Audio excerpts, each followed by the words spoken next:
I must have already started preparing for the most important festival of the year, right? Hopefully Paimon will be able to check out tons of great food again this year.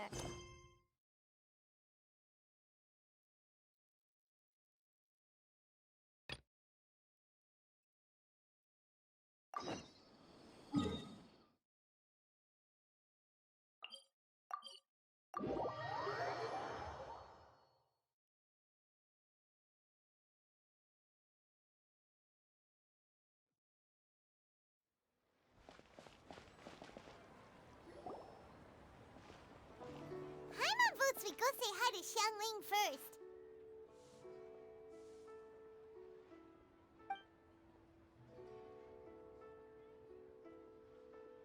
Huh? Xiangling? What a pleasant surprise meeting you here! Oh? Why, the pleasure is all mine, as is the surprise, surely. It must be fate that brings us together in this place. How have you fared as of late? Setbacks are inevitable over the course of a long journey. If you wish to share what's troubling you, allow me to lend my ear. There is no need to shoulder all burdens by yourself. You are too kind. So, Xiangli, are you here to listen to stories over tea again? I had originally planned to set out after this last round of tea. However, I had planned to take a walk to Qingse village and gather some nascent bamboo shoots, which are currently in season. A villager there once gave me a small sample, and they possessed a most excellent flavor. Huh? Nascent bamboo shoots? Why can't you just use normal bamboo shoots instead? Wait, Paimon knows! Because Zhongli prefers the finer things in life, right? Okay, Mr. Particular, let me guess. Ahem. The nascent bamboo shoot has a uniquely tender texture and a delicate sweet taste that its normal cousin cannot match. An astute observation, Paimon. You know me well indeed. Latern Rite is almost upon us, but besides the bamboo shoots, there are a few other items I have not yet procured from Director Hu's list. May I ask if you have already made arrangements for the days ahead? Well, we were planning to use the opportunity to say hi to some of our friends, but before we were able to figure out a schedule, we ran into you. Well then, might I invite you to imagine the sheer delight that is a soup cooked with the freshest nascent bamboo shoots in all the land. Generous cuts of pork belly and crisp, fragrant bamboo shoots placed together in the pot and left to simmer slowly for half a day. You're doing this on purpose, aren't you? Paimon's onto your plan. You just want to hoodwink us into fetching your bamboo for you. Why, I assure you, I would do no such thing. I merely wish to inform you of the freshest, most succulent and flavorful bamboo shoots one could ever hope to taste. Ugh. Let's go, Traveler. Paimon's taste buds can't take it anymore. Collecting a few bamboo shoots shouldn't take too long. Paimon has got to get her hands on some of that soup. Such fine specimens are indeed well worth the excursion. Very well. I shall leave the bamboo shoots to you. Should you have the good fortune to find some, please share them with me as well. See? Paimon knew he was just bamboozling us. However, there is no need to rush. The streets of Liu will be bustling with visitors and filled with all manner of celebrations during the festive period. By all means, go wherever your interests lead you. The nascent bamboo shoots would be but a wonderful final touch to a most exceptional feast.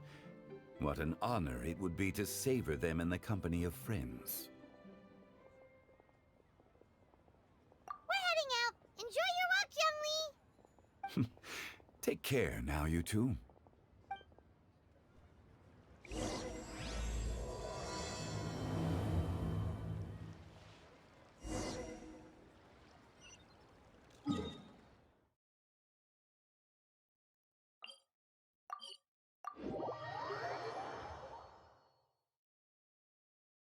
Bamboo shoot, bamboo shoot, nascent bamboo shoot. Oh, this one's only just sprouted, and it looks super fresh. These should be enough. Let's head back. Help! Help!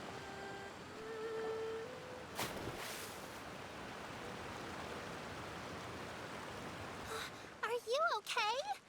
Did any water go down the wrong pipe?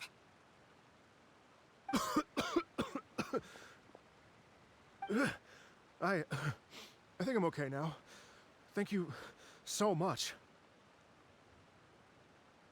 That was scary. Well, at least you're all right. All thanks to your savior here. Oh, a little girl? Greetings, everyone. My name is Yao Yao. It's a pleasure to make your acquaintance. Whoa, she's so well-mannered. My name's Paimon, and this is the Traveler.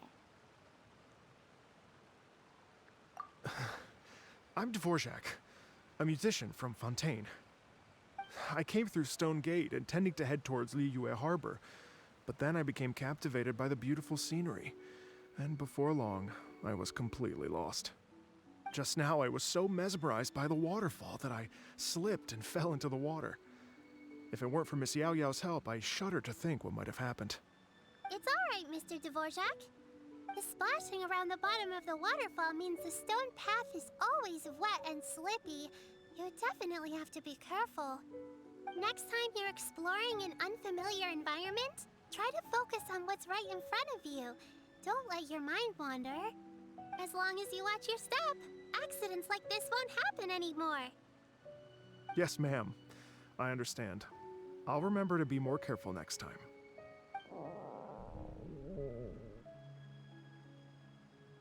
Oh, are you hungry, sir? Oh, I'll be fine. Please, sir, it's quite all right. I was born and raised here in Liyue. It's only natural for me to extend my hospitality to any guests who are passing through. I expect you still have quite a long journey ahead of you. It's very important to keep your energy levels up. I still have some lotus flower crisps left in my backpack. Why don't we split them between the four of us? Aw, what a thoughtful kid! She even has some for Paimon! You're welcome. Mmm, so tasty. If only there were more. Having a healthy appetite is a good thing. It means Paimon's still growing. If I'd known I was gonna run into you, I would have made a second batch. Hope you're taking notes, Traveler. This is how you treat your Paimon. What do you think, sir? Are Liyue snacks to your taste? I wonder if they're not sweet enough. No, they're perfect. When I was traveling through Mondstadt, I had a chance to try one of their moon pies. It had a meat filling, unlike these crisps. But apart from that, it seems like they follow a similar cooking process. Both are delicious in their own way. As for Fontaine's cooking, though, it's been a long time since I've had a taste of home. Sounds like you spend a lot of time on the road, huh? I do. It's part of my job. I'm one of the main organizers of the Iridescence Tour. Iridescence Tour? The Iridescence Tour is one of the biggest music festivals in Fontaine. We're looking to expand, though. Our aim is to hold a festival in every nation. At least, all the main organizers share this goal. Unfortunately, it's a long story, so I'll spare you the details. But anyway, so the main reason I'm traveling all around Tavad is to promote our music festivals. But I have some personal reasons, too. Well, what are they? Just tell us already. Let me see. Well, to explain it in full, I'd have to start with a story from my ancestors. I don't want to take up too much of your time. Oh, I love listening to stories. We want to hear it too. Okay, Then I'll start from the beginning. The story goes that my ancestor, who was also a traveler, once slipped and fell into a lake during his travels. As he was sinking and gasping for breath, he heard a wondrous tune in the air. They say it was the most beautiful, moving melody he had ever heard. Even in that life and death moment, the ethereal music seized his full attention and almost made him forget the fact that he was drowning. When he finally came to, he found that he had already been brought ashore. Not too far from him stood an unfamiliar woman with an almost divine aura. Once she saw that he was no longer in danger, she left without a word. My ancestor tried to run after her to give his thanks, but although a mere dozen paces separated them, no matter how quickly he gave chase, he drew no closer and remained a dozen paces behind. In the end, all he could do was to bow in thanks to the woman as he watched her walk away towards the rivers and mountains in the distance, before at last he turned around and made his way home. Once he returned to Fontaine, he began to learn an instrument so that he could spread his story far and wide, just like the bards. After generations of retelling, embellishing, and dramatizing, people have come to think of that lady as something like a fairy. The story's become something of a local legend in Fontaine. It's called the Lady Overlooking the Lake. People now say that if you go down to the lakeside and play an instrument, so long as you play a pleasing melody, you will hear a fairy lady who is hiding out of sight, playing along with you. Wow!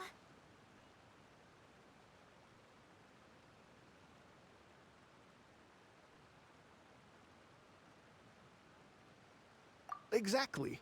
It may just be a legend to others, but for me, it's a real part of my family history.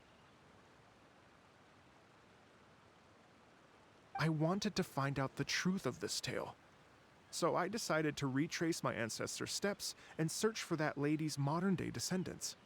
Of course, there's no way of knowing where my ancestor fell into the lake all those years ago, so I always knew that the search would be akin to looking for a needle in a haystack. I've spent many years on the road now, and I'm nowhere near as fit as I was in my youth. The wish that I've spent half my life chasing after has now become something of an obsession. I haven't lived half of my life yet, but still, I understand how you must feel. Paimon too! It's like... imagine if you saved the center of a lotus flower crisp, which is the best part, by the way, because you wanted to eat it another day. But then suddenly, sploosh! It falls into the water, never to be seen again! Paimon would definitely remember that for the rest of her life. There's no need to feel sorry for me. I've made some progress over the years. For example, I've concluded that the story must have taken place in Liyue. Oh, so you finally found a lead? Yes, in fact, that's an intriguing story in and of itself. I'd always known that Mondstadt is the city of song and freedom, but more recently, I heard that the Animal Archon returned to Mondstadt for a festival in the fall, and learned that he himself is a patron deity of music. So I prayed for the Animal Archon's guidance in the Mondstadt Cathedral, and as soon as I set foot back outside the front gate, I noticed a cluster of leaves being blown in the wind further and further west, towards Stone Gate. A friendly local told me that this meant the wind was guiding me in the direction of Liyue, so I followed their advice and made my way here. Right? You get it. I knew I'd find someone that agrees with me eventually. Are you sure? It sounds a bit too much like one of those fake legends told by those treasure hoarder guys to scam gullible grannies from Chingsa Village. Rex Lapis has returned to the world. Just give me some incense and a little mora towards the travel fees, and I will pass your gift on to the Lord of Geo and ask him to keep you and your family safe and well. And so on and so on. Don't worry, Yao Yao. We have a lot of experience with deciphering omens and stuff. And anyway, you only got scammed if you handed over Mora, right? Actually, to express my gratitude, I did spend rather a lot of mora on several bottles of fine wine, which I left at the statues of the Seven along the way. Oh dear. Well, how about this, ladies and gentlemen? Why don't I bring you all to Yujing Terrace to see Miss Ganyu? I don't know very many people, so I can't help you out much. But Miss Ganyu and the Qixing know just about everything. If you've been scammed, they'll help you get your Mora back. And if the wind was telling the truth, and you want to keep looking for that lady's family, they'll be the best people to ask. But you've already helped me so much. Well, I was gonna take some new medicinal herbs and plants I picked to Miss Ganyu anyway, so it's no trouble at all. You know what? It's been a minute since we saw Ganyu too. It should be nice to pay her a visit before Lantern, right? All right. Well, my sincere thanks to you all. I will never forget your kindness. Okay, everyone. Please follow me. I'll be your guide. Remember to watch where you're going, okay? Uh-oh. Paimon's out of a job. Oh well. Paimon will just be a cheerleader instead.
Liyue Harbor looks very different from when I came last. It's almost as if I'm listening to the same melody, but with a richer timbre and new variations added. Well, we are here during Lantern Rite after all. It only comes once a year, so they always have a big celebration. It's fair to say that this time of year is when Liyue Harbor looks the prettiest. Great. Let's go and check it out. I can't wait to get into the city and see it all up close for myself. The streets are breathtaking. Smiles and laughter everywhere I look. It's contagious. I can almost feel the music in the air. I have the urge to start waving my conductor's baton. I'm glad that you're enjoying the city.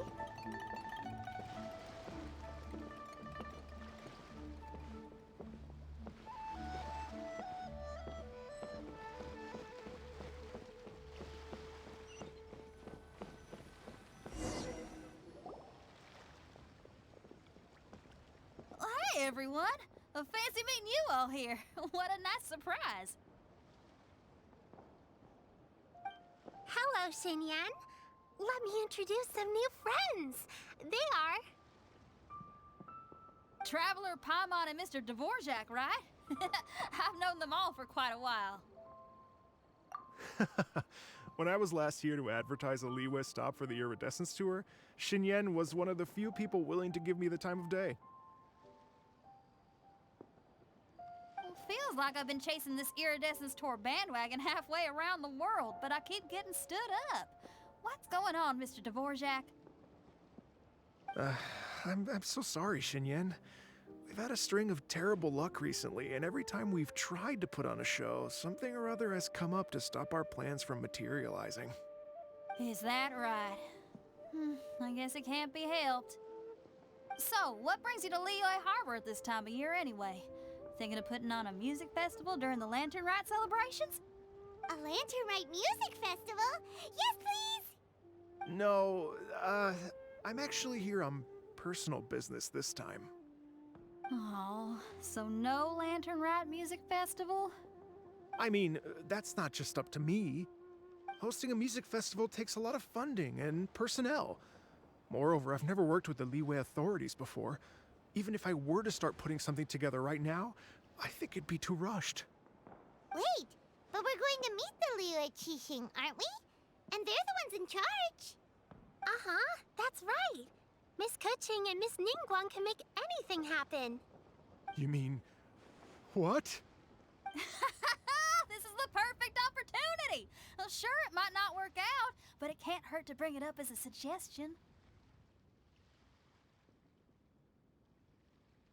That's the spirit! See? Even the Traveler agrees with me. Mr. Dvorak, don't let yourself be put off by the fact that a few things haven't worked out recently. As for the performers, I can put you in touch with some local artists. My friend Yunjin is a well-known opera singer in Liyue. With her support and a commissioned song from the Yunhan Opera Troupe, we should be able to get something going. But what about you, Xinyan? Are you just going to sit this one out? What do you take me for?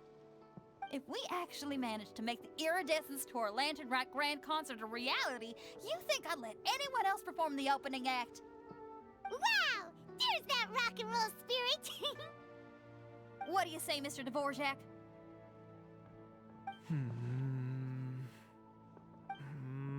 Okay. I'll give it a shot. But the opening act is not something to be chosen lightly, Xinyan. I will judge your work by the strictest of standards, so please make sure you are fully prepared. Are you kidding? I thought you'd never ask.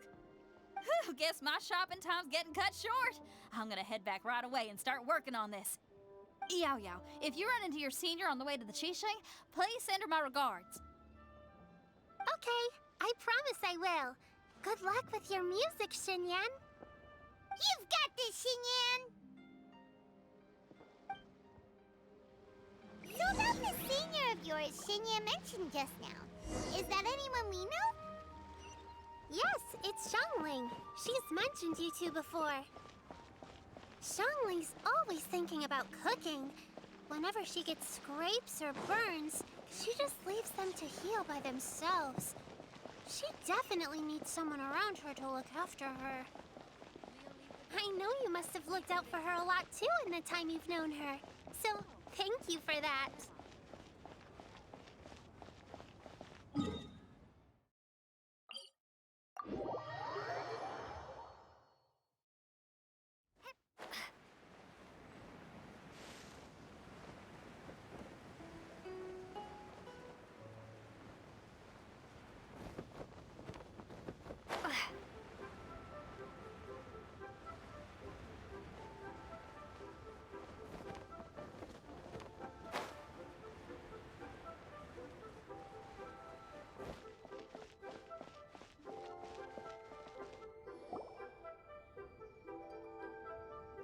Oh, it's Master! Is it okay if I go and say hi to her?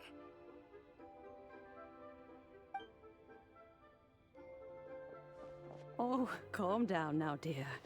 I'm not about to run off anywhere. I'm not a bundle of energy like you. I haven't seen you in days, Master! I've missed you. Oh, bless you, Yao Yao. You do say the sweetest things. Ah, look who it is. Visiting friends during the Lantern Rite, are we? You're half right, Madam Ping. We were also trying to help out Mr. Dvorak over here. We were on our way to take him to see the Qixing. Hello, ma'am. I am a musician from Fontaine and an organizer of the Iridescence Tour.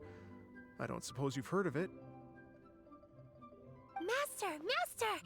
The Iridescence Tour is a super famous music festival! Oh, an old lady like me wouldn't know much about that sort of thing. A music festival, you say? It sounds terribly exciting. Oh, right! Madam Ping, how would you feel about that? You're an elder of Liyue, and you know all about Liyue's cultural traditions. Hearing your thoughts would definitely help us figure out how best to approach it. For example, do you think it might be a bit too modern, or is there any other issue? Why, not at all. Music pays homage to history and culture. and it can also be a bridge between different civilizations. Times change, and the music enjoyed by the youngsters of today is no doubt very different from the tunes I was accustomed to in my youth. Nevertheless, all fine things in life can be appreciated. And so, I look forward to it immensely. Hear, hear. I do believe that, my own dear grandmother aside, you are the wisest old lady I've ever met. Goodness gracious, you're all being suspiciously sweet today. Yao Yao, whatever have you been feeding them?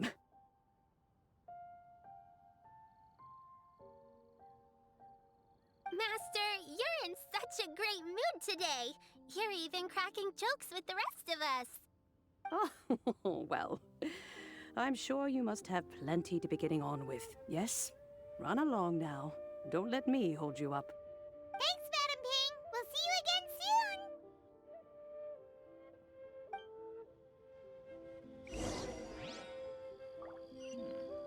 This is a peaceful neighborhood.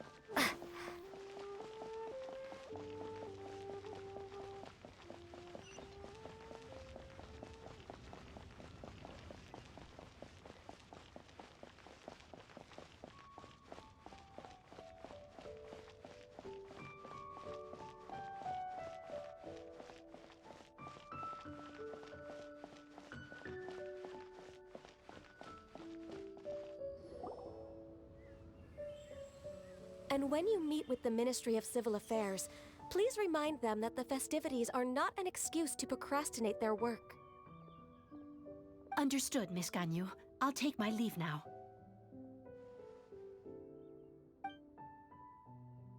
Ganyu! What brings you here, Yao Yao? I've brought all the medicine you asked me to pick for you. Oh, and here's a pack of sweet flower seeds as well. Also, these dried Genshin leaves make a great pot of tea that's very good for you. I know you've had a lot to deal with at work recently, but you shouldn't push yourself too hard. If you're not careful, you'll end up falling asleep in the grass again. Well, this is weird. It's like a responsible younger sister talking to their disorganized older sister.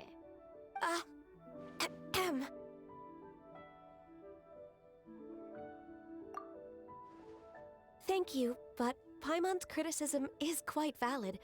I do have a tendency to neglect matters outside of work, and that's something I should improve on. Oh, my apologies. I don't believe we've been introduced. Ah, Paimon will do the honors.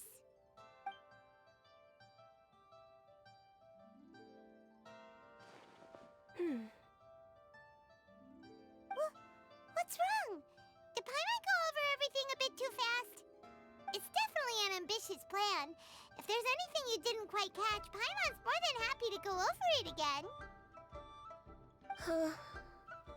It may be a little difficult to make this happen. Oh? Well, the Latern Rite is the most important festival of the year. Our celebrations must not only be visually spectacular, but also appeal to the tastes of Liyue citizens from all walks of life. The Iridescence Tour is relatively unknown in Liyue. It's difficult to predict how a brand new show will be received. It would be quite risky for us to bet everything on this one music festival.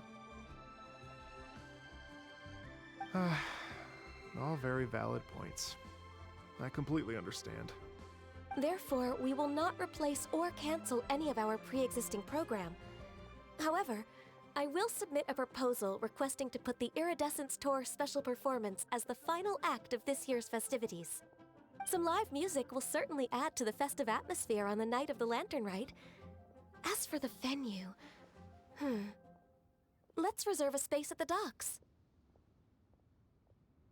Yes, my thoughts precisely. Now I just need to take some time to give this proposal some polish. As long as I clearly lay out the pros and cons, and highlight the key points of the proposal, given that Ping and the Traveler have both given the idea their blessing, I'm confident that Qixing will be sure to give it serious consideration. Mr. Dvorak, I will need to discuss with you the number of musicians who will be coming to Liyue, as well as their catering and accommodation requirements. Oh, yes, certainly. Let's step to the side and discuss further.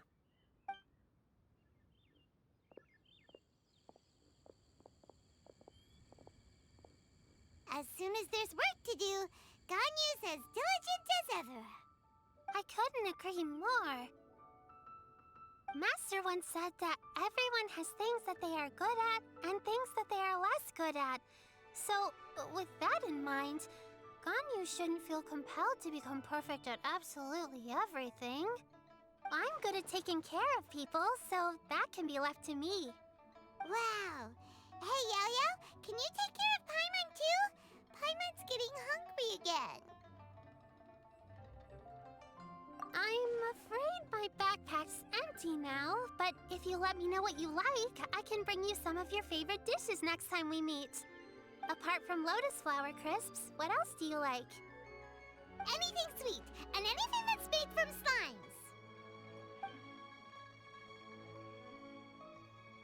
slimes.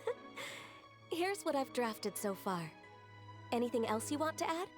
No, this is excellent. I'm racking my brains, but I don't think you've missed a single thing. Perfect. Then we'll leave it as is. I'll go make an official copy. Oh, perfect timing. We were just wrapping up our discussion here. Not at all. Every second counts for a complex proposal such as this. I will inform the Qixing of this development immediately. Please give me a moment to pass on the message. Yao Yao, thank you for bringing my herbs. I will make sure to take them. Remember to make tea from them first, Ganyu. You mustn't just chew them raw. I will. Okay, I should be getting back. If Yao-Yao stays out for too long, Mom and Dad will be worried sick. Everyone, I'm sure that the music festival will go off without a hitch, so don't worry. And in case I don't see you before, I wish you all a very happy Latern Rite. Thank you, Yao Yao. Happy Lantern Rite to you, too. We should go get dinner together sometime!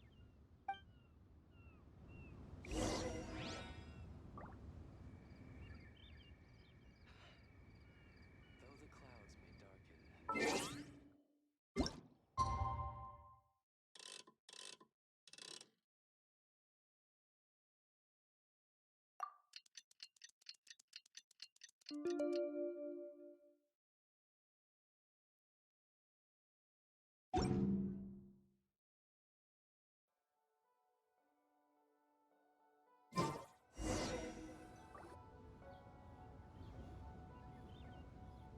Greetings, Traveler, Paimon, and Mr. Dvorak. Call me Kuching. Ganyu has brought me up to speed on everything. I'll get straight to the point. The Qixing have approved Ganyu's proposal. Over the next few days, I will be working with Mr. Dvorak on behalf of the Qixing to facilitate the organization of this concert. Yay! That's awesome! Please. The Qixing have a duty to deal with matters such as these. We have merely moved things forward to the next step. On a more personal note, I am an avid supporter of all things new and innovative. As such, it is my privilege to work with you on this exciting project. Thank you so much, Kuching. I'd become quite discouraged after our recent failures and was expecting the same outcome once again, so I didn't dare to get my hopes up. Never in my wildest dreams could I have imagined this going so smoothly. It's like a dream come true. Right. Time for me to call in the performers. To stage a concert at a high-profile event like this is a rare opportunity.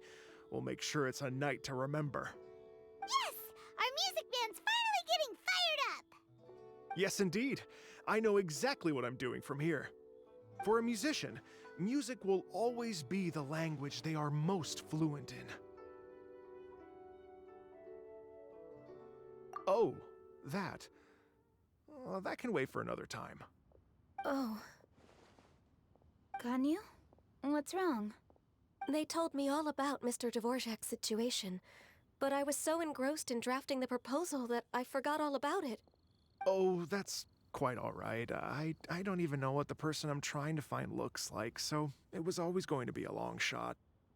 Don't worry about me, Ganyu. Your time and energy are needed elsewhere. I'm sure you already have plenty to deal with between this concert and everything else going on during the Latern Rite. Thanks. It was just that I had a few initial thoughts when I heard your story. For instance, I wonder if this lady your ancestor met might have been an Adeptus. What do you think? To tell you the truth, Mr. Dvorak, I am somewhat related to the Adepti myself. I am part human and part Qilin. The Qilin is an illuminated beast. I know how important your quest to get in touch with your roots must be to you, because I've been there myself before, trying to find out where I belonged. Did you say the Adepti? And you're illuminated beast? Part Qilin? Are you telling me all the rumors of the Liyue Adepti are real? So it's not just artistic license? You bet they're real! Trying to track them down is tough, though. Like Julian Karst itself. There's nothing specifically stopping you from going there, but getting in and out of there is quite an ordeal. Yes. Anyway, if you're looking to uncover a lost melody or shine light on a forgotten aspect of Liyue's cultural history, I'm probably not the best person to ask. But if it's a person you're looking for, then I just might be able to help. I see. I think I understand the situation now. In that case, Ganyu, shall we divide the work between us? Yes, that was also my thought. Great. So Mr. Dvorak and I will concentrate on things here in the city to make sure the concert goes according to plan. In the meantime, Ganyu will reach out to her network and try to find the person he's looking for. How's your workload at the moment? Will you be able to make time? I can probably get through everything in 2 days, as long as I don't sleep. Wait, what do you mean as long as I don't sleep? Even for someone with illuminated beast blood in their veins, working for such an extended period without a break will take its toll on your health. Somehow that does not sound persuasive coming from Kuching. Be it but 3 moons from the start, he who returns is not he that departs. Even I know the importance of maintaining a healthy work-life balance. In that case, 3 days. All right, I can work with that. If you have the time, would you join me for this search? You're well known to many of the Adepti and respected among the people. Okay, then let's meet back here in 3 days. Watch this space, Mr. Dvorak. We'll get to the bottom of this. You're all so helpful and kind. I just... Just think. Imagine if we found the Adeptus lady, or one of her descendants, and got them to come to the performance. Wouldn't that be amazing? It'd be such a happy reunion. And that's exactly what this festival's all about. You're right. Okay, I'm gonna pull out all the stops to make this Latern Rite a true extravaganza. We should probably get going. Mr. Dvorak, could you come with me to confirm the site? Ooh, we're coming too! I was wondering, what are your thoughts on music? What does it mean to you?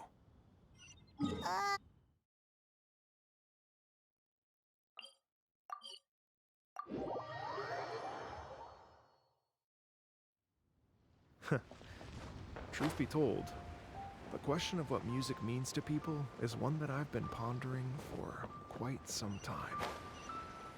Let's revisit this question. Lady Yuhong? Baiwen, what is it? Per Lady Ningguang's orders, I've been gathering intelligence outside of the city with the goal of uncovering and dispatching any trouble ahead of the festival. I am told that a strange melody was heard somewhere along the coast. I was wary of investigating further on my own, so I was just on my way to report this incident to Lady Ningguang. But I'm worried that if we don't act right away, we may miss the window of opportunity to take appropriate action. I understand. In that case, Yeah, Kuching, you're busy enough as it is. There's a ton of different things in the city that needs your attention. Leave it to us. Don't worry. Whatever it is, we'll definitely be able to handle it. Well, she will handle it. With the Traveler on the case, it's as good as dealt with. Thank you. This will be a great help. I will inform Lady Ningguang about the situation. Once it's resolved, please come and find me again at Yujing Terrace and let me know. Will do. And say hi to Ningguang for us. You have my thanks, too. Stay safe and come back as soon as you're finished. Good luck.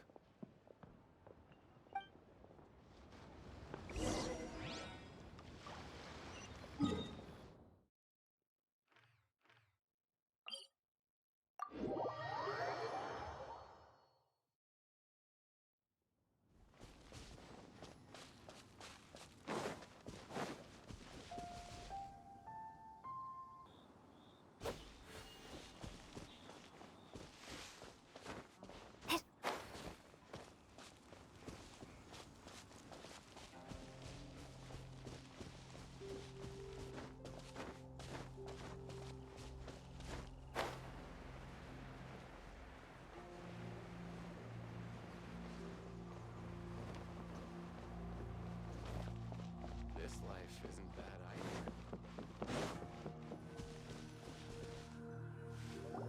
Byron said the strange tomb is coming from around here, right? But Paimon doesn't hear anything. There doesn't seem to be a soul in... I was just wondering who in their right mind would come out to a place like this. So, it's you two. Yeon! How'd you sneak up on us like that? You nearly gave Paimon a heart attack! You look pretty alive to me. Can't have spooked you that bad. Fair enough. Ah, you're here for that too? Saves me a bit of explaining. Come with me. I've already reconned the perimeter, so we should be safe.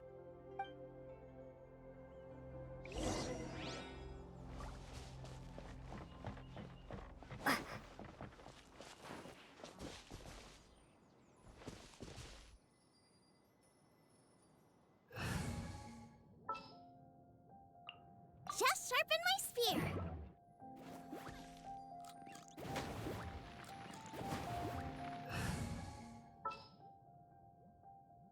There's still a long road ahead.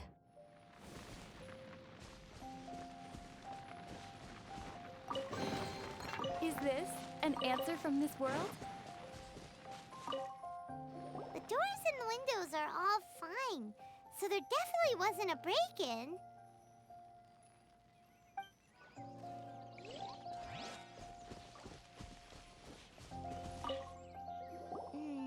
The stuff by the door is in pretty good condition, though. It can't have been too long ago that someone was last living here.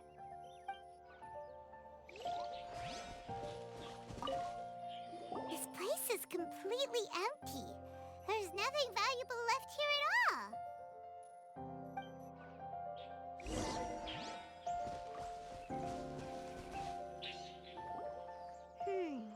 How strange. It looks like it's been looted, except for the fact that there's no sign of a struggle. The bad guys could have sneaked in while the owner was gone, but then how do you explain why the door and windows are intact? Seems you've done a pretty thorough inspection. So, any theories on what might have happened here?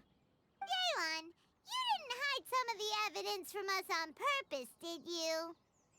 Why would I make this more difficult for you? We're on the same side here. Okay, well... Paimon gives up then. Paimon's got nothing. What about you? Give up as well? Your instincts are pretty good. Or perhaps it's not instinct.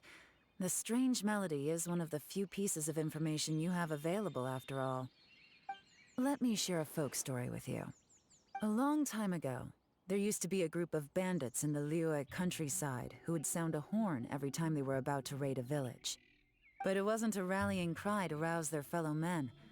It was a disconcerting tune, meant to intimidate the weak and warn them of their impending doom. To escape with their lives, the villagers would abandon their homes and flee overnight, taking only their most valuable belongings with them. Everything else was left behind. The bandits were eventually brought to justice, but the fear and trauma remained in the villagers' hearts. Whenever they heard that melody, they would feel like their lives were in danger once again, and flee immediately. The culprit of this crime exploited that very fear to get access to this house without having to force their way in. That's quite the story. The victims obviously will have gotten quite a fright, but at least they won't be in any great danger. The important thing now is to find this copycat criminal. On any other day, that'd probably be a good idea. Unfortunately, it's not gonna work today. Take a look around and you'll see what I mean. This criminal is clearly well-versed both in using music to commit crimes and in making a clean getaway. Not only did they stay off the muddy road to avoid leaving footprints, it looks like they were also careful not to bring any gadgets with so much as a trace of elemental energy. Evidently, they were intent on keeping even the most experienced investigators off their trail. Unfortunately for them, I'm one of the best trackers in the business. They're not about to get away with their little scheme on my watch. So basically, if we want to find the culprit, we just need to follow Yelan.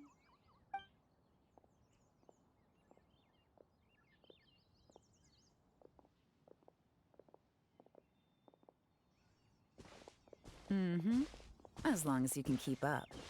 Since the culprit's trying to be cautious and low risk, I'll bet they left through an area with some vegetation for cover, but not so much that it would slow them down.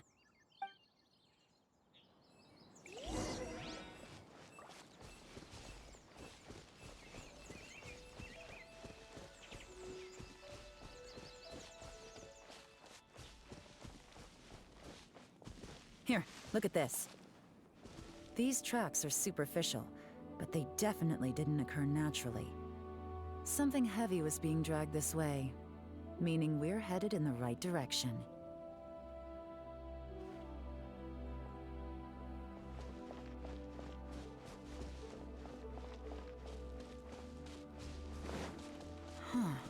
Their pace has increased. Normally, people carrying a heavy load slow down as their journey goes on and they start to tire. Whatever's motivating them to speed up must be psychological. For instance, reaching the home stretch.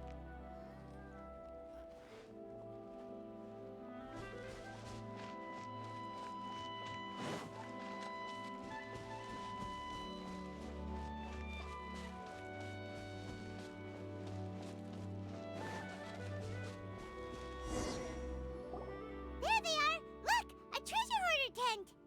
Ugh, not the treasure hoarders again! And so close to Latern Rite, too! 'Tis not the season for their antics! Come on, let's round them up.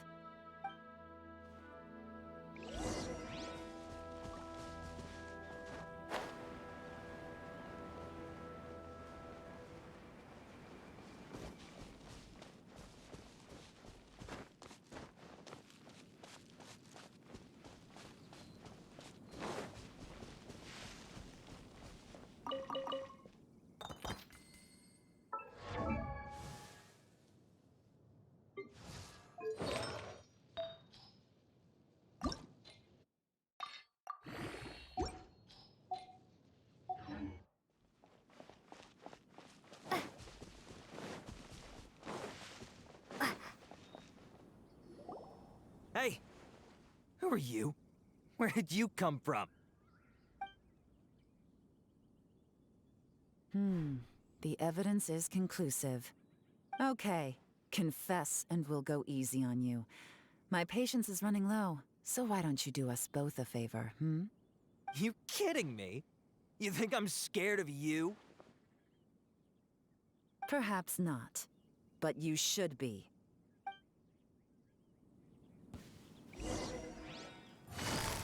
Quietly now. Curses. Seems like you're not all talk after all. There's no going back now. Better up my game.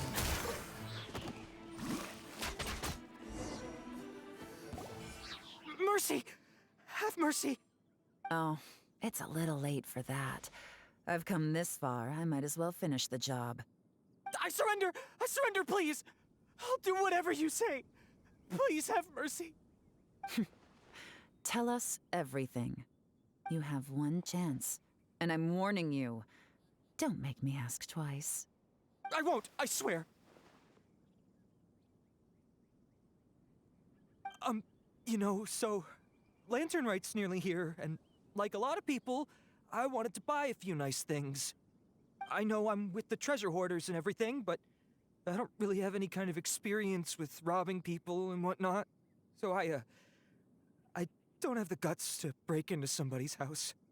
Wow, you're really going to complain to us about that? No, not at all. I'm just telling it how it is.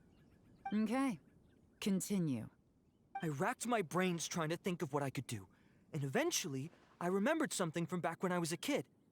The bandits would blow their horn, and my grandma would grab us kids and run. I remember the tune, so I figured I'd try it for myself. I mean, just to see what would happen. At first, anyway, I seriously didn't expect that family to pack up and leave. But they did, and they just left all their stuff right there for the taking. It was too easy, I couldn't resist. It was completely wrong of me, I know that now. I'll return everything that I took. It's all still in perfect condition, and it'll be like it was never gone. Please, give me a chance, huh? Let me make it right. Give you a chance, huh? Sounds to me like you'd rather strike some kind of a deal than spend Latern Rite behind bars. Yes? Yes? You know how to bargain, I'll give you that. It's just a pity that you didn't confess at the first opportunity. You'll have to take a walk with me. Once we've returned the goods, we'll find the owner of the house, and you can apologize to them in person. After that, I'll escort you to the Ministry of Civil Affairs. Yes, ma'am! You know, as a former victim of this kind of crime yourself, I doubt anyone understands the fear you inflicted quite as well as you do. Does your greed matter more to you than your fear? More to the point, if you can play a tune from memory, don't you think you should be capable of making an honest living? You mean... That's enough hints for you. You'll have plenty of time to reflect on all of this yourself. There's not much left to wrap up, so I'll take it from here. Guess this is where I'll say goodbye. What is it? Is there something else? I'm still not sure how you first got your hands on this information, so play it safe when you get back. Don't mention to anyone that you ran into me out here. You helped a lot with the investigation and arrest anyway, so it's perfectly fair for you to get all the credit. Just take it. It works better for me, too. See you when I see you, and happy Latern Rite. Leon's such a pro at this. With her taking it from here, it's as good as resolved. Whoosh! Random event, a strange melody, complete. Although, it's kind of a shame that we never got that treasure hoarder guy to play the melody again. Right? How could anyone not be? When we were chatting with Mr. Dvorak, music seemed like such a positive thing. And most music is, right?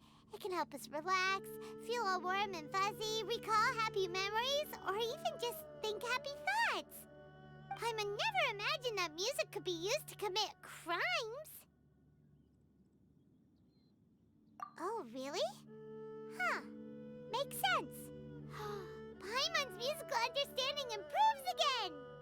Well, anyway, now that everything's resolved, let's get back to Liyue Harbor. Byron's still waiting for us with our random event rewards.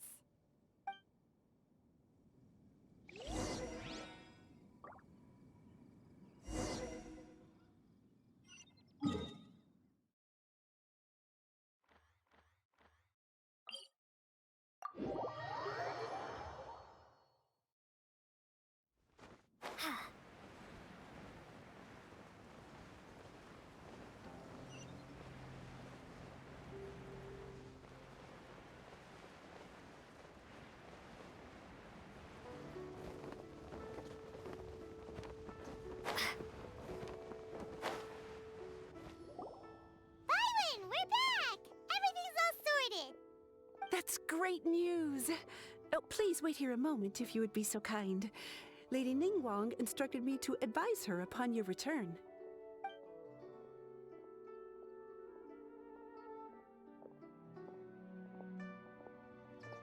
My greetings to both of you. Long time no see. No need to be so formal with us, Ningguang. We've known each other for a long time now. You must be super busy with all the preparations for Latern Rite. Don't mind us. On the contrary, I think it is those that I have known longest to whom I should extend the greatest courtesies.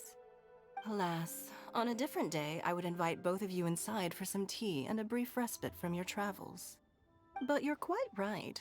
Trivial matters aside, there's no escaping the fact that we have a grand concert to organize. Once the performance itself is over, we'll then need to invite the representatives of the Iridescence Tour for a discussion on future collaboration opportunities. The financing arrangements alone could well entail many rounds of discussion. Simply put, there will always be work to do.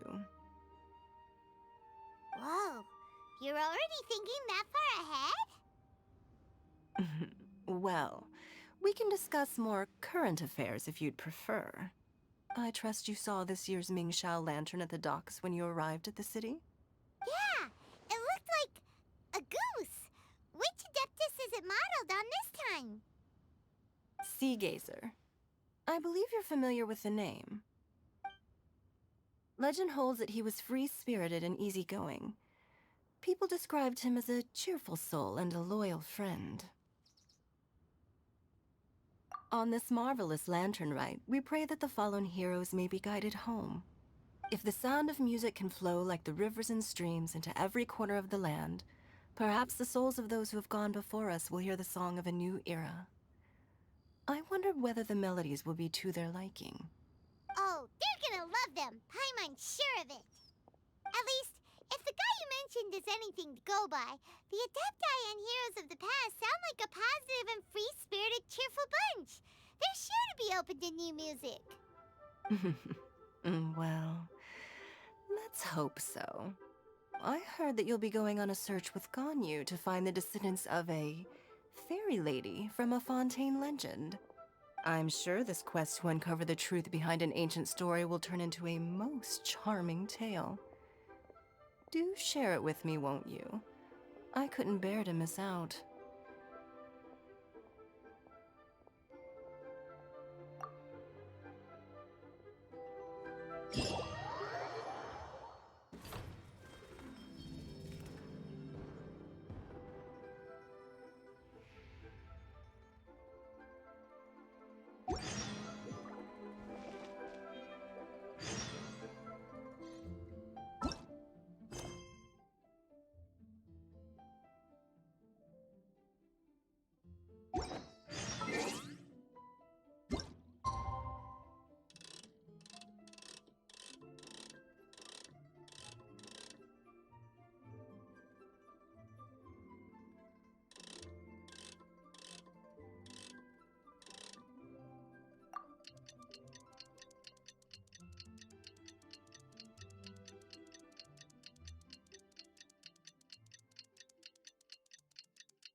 Looks like it's about...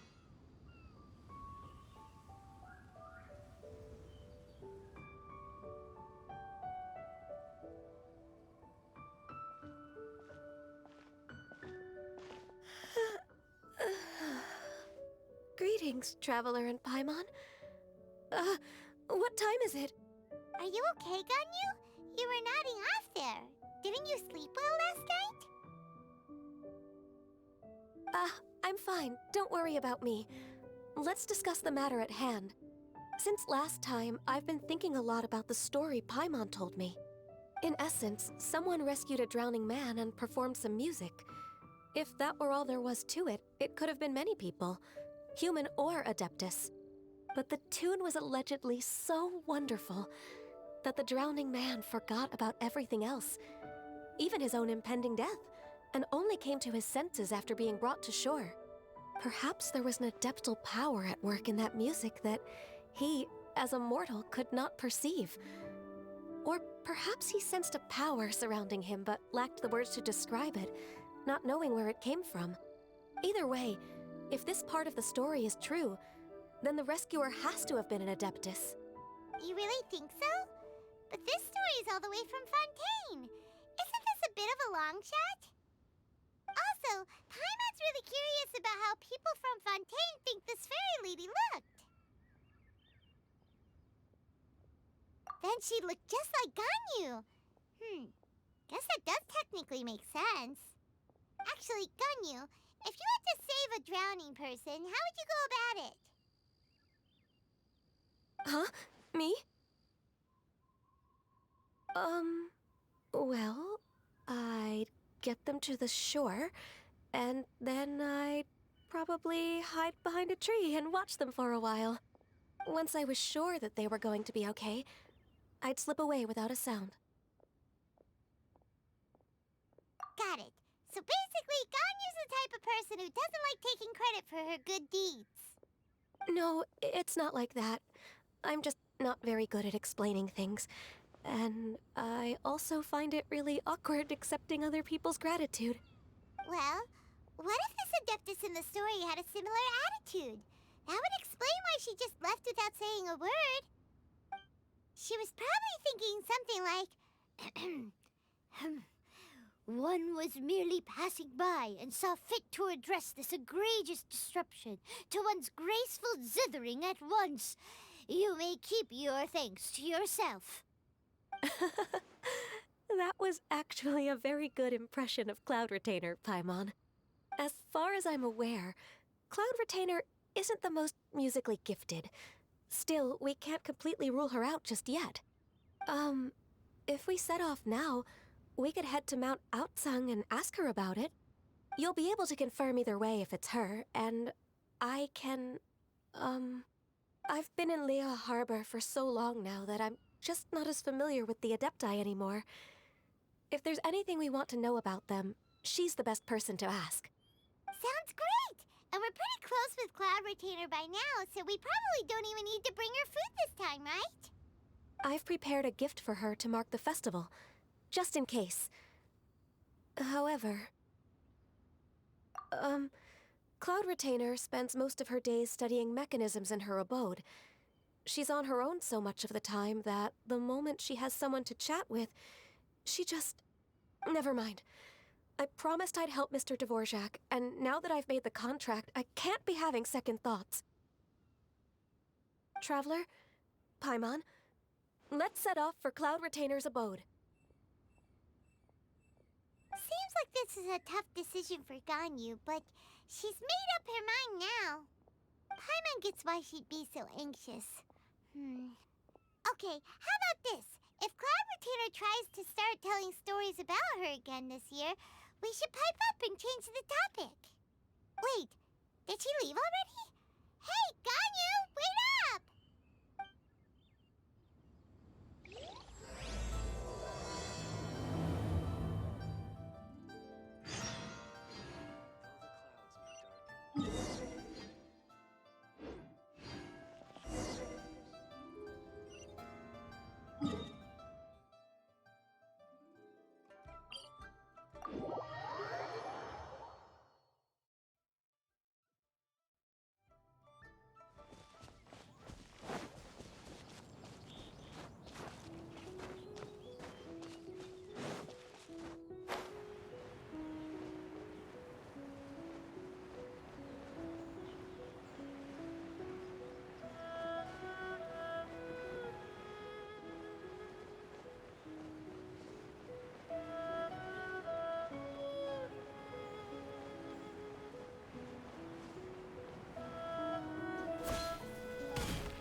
Paimon's so tired from trying to keep up. Don't either of you need to take any breaks? I can't believe it. Cloud Retainer is not here. Huh?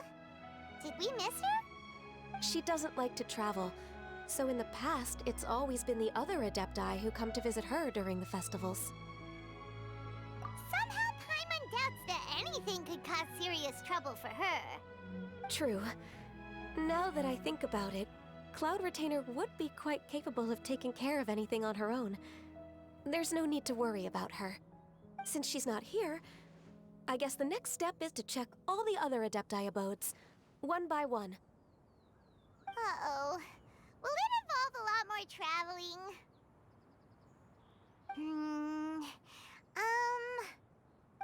Got it! Paimon has a great idea! Please go on, Paimon. Our goal here is to find the Adeptus that helped Dvorak's ancestor, right? We can't hear any music right now, but if she's really as nice as the story suggests, she'd definitely come to help anyone who was drowning, right? Yes, I think that's fair to say. So, all we have to do is get the Traveler to pretend to fall into the water, and the Adeptus will come to the rescue! You know perfectly well that Paimon can't swim! Paimon would sink like a rock! Just trust Paimon! The water's pretty deep over there. Quick, swim to the very center!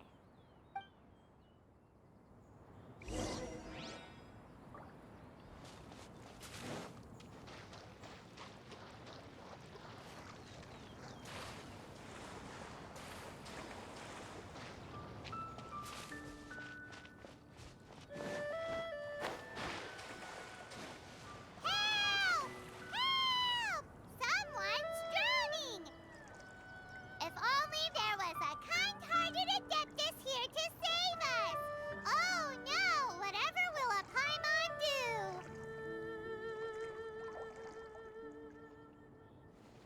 What is going on?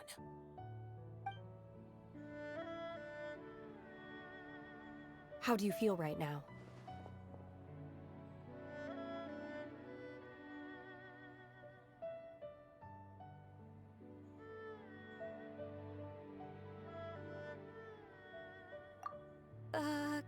Shenhe!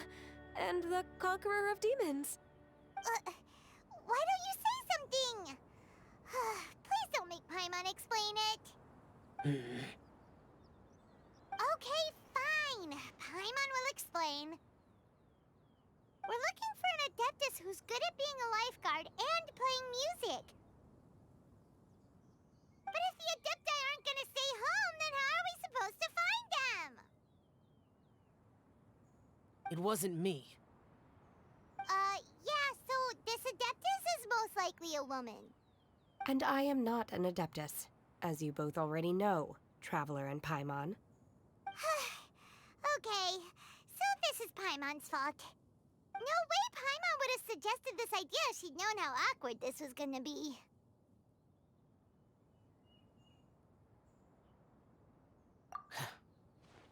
Glad you're okay. As far as I know, the one you seek is no Yaksha. And one last thing. Your actions here caused others a great deal of worry. Do not repeat them again in the future. As ever, the Conqueror of Demons comes and goes, just like the wind. Right. I didn't dare to say a word just now. How's your training going, Shenhe? Have you made any plans for Latern Rite? We could spend it together in Liyue Harbor if you'd like. I had planned to spend the festival with Master this year. However... Oh, speaking of Cloud Retainer, when did you see her last? Earlier this morning. She set off for Mount Hulao at dawn. I noticed she was using an Adeptus art of some kind to protect a mechanism that looked like a boiler. Maybe it was a gift for Mountain Shaper. I did not inquire. So we just missed her. Please excuse me for a moment. I think I'll leave the gift in her abode. Sure. Thank you. It sounds like Ganyu and Shenhe have gotten a lot closer recently. Yes. During the summer and winter, I continued to train with Master. In the other months of the year, I have been learning to adapt to human life in Liyue Harbor. Ganyu arranged accommodations for me in the city, and also recommended several work positions for me. But when I try to blend in by referring to her as Miss Ganyu or Lady Ganyu, like the others, she says I mustn't address her like that. Sometimes I'm supposed to copy other people, sometimes I'm not. It's a little difficult to keep track of everything. Oh, is that what it is? Noted. So, you came looking for Master today because you wanted to ask her about the Mystery Adeptus. Is that right? Yep. Oh, speaking of that, have you ever heard any music while out training in the mountains? Music? What is that? It's, a kind of a happy or relaxing sound. Or, a nerve-wracking sound. Or even a terrifying one. Okay, I'm done. I also left her a note so that she knows where to find us. We won't miss her again. Yay! That's really helpful. Thanks! We were just talking about this thing called music, and based on Paimon's description, I do believe I hear it every day. Please follow me. Oh, really? Great, let's go!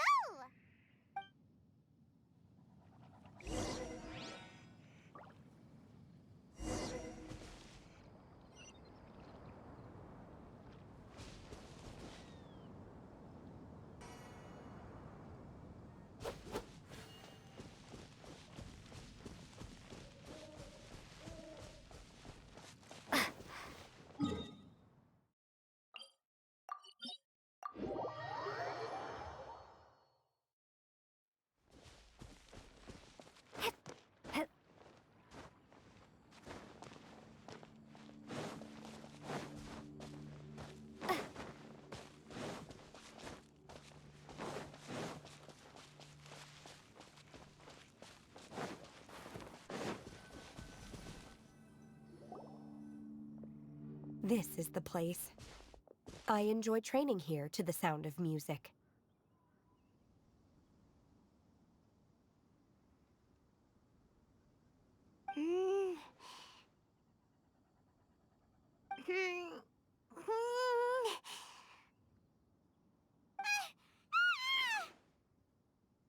Oh no!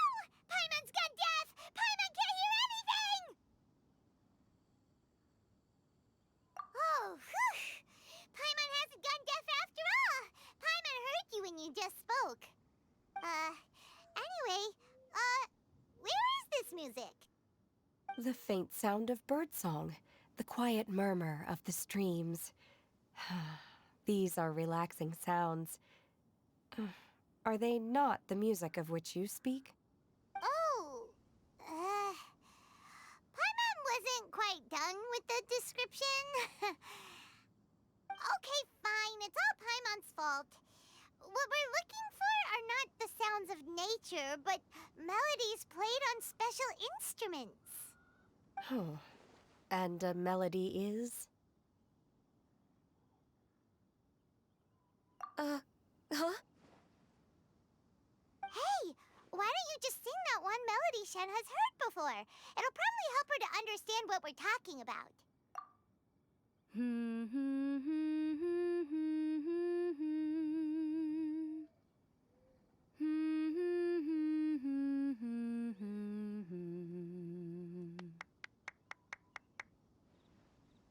Oh, was that from the opera that Yunjin sang? That was a melody, and melodies can be called music. It felt like I was transported back to the past. In my mind's eye, I could see the Zhao lanterns lighting up the night sky again. We're all there, raising our glasses and drinking to our heart's content on the Jade Chamber. As I watched Yunjin's performance, I felt a warm sensation in my heart.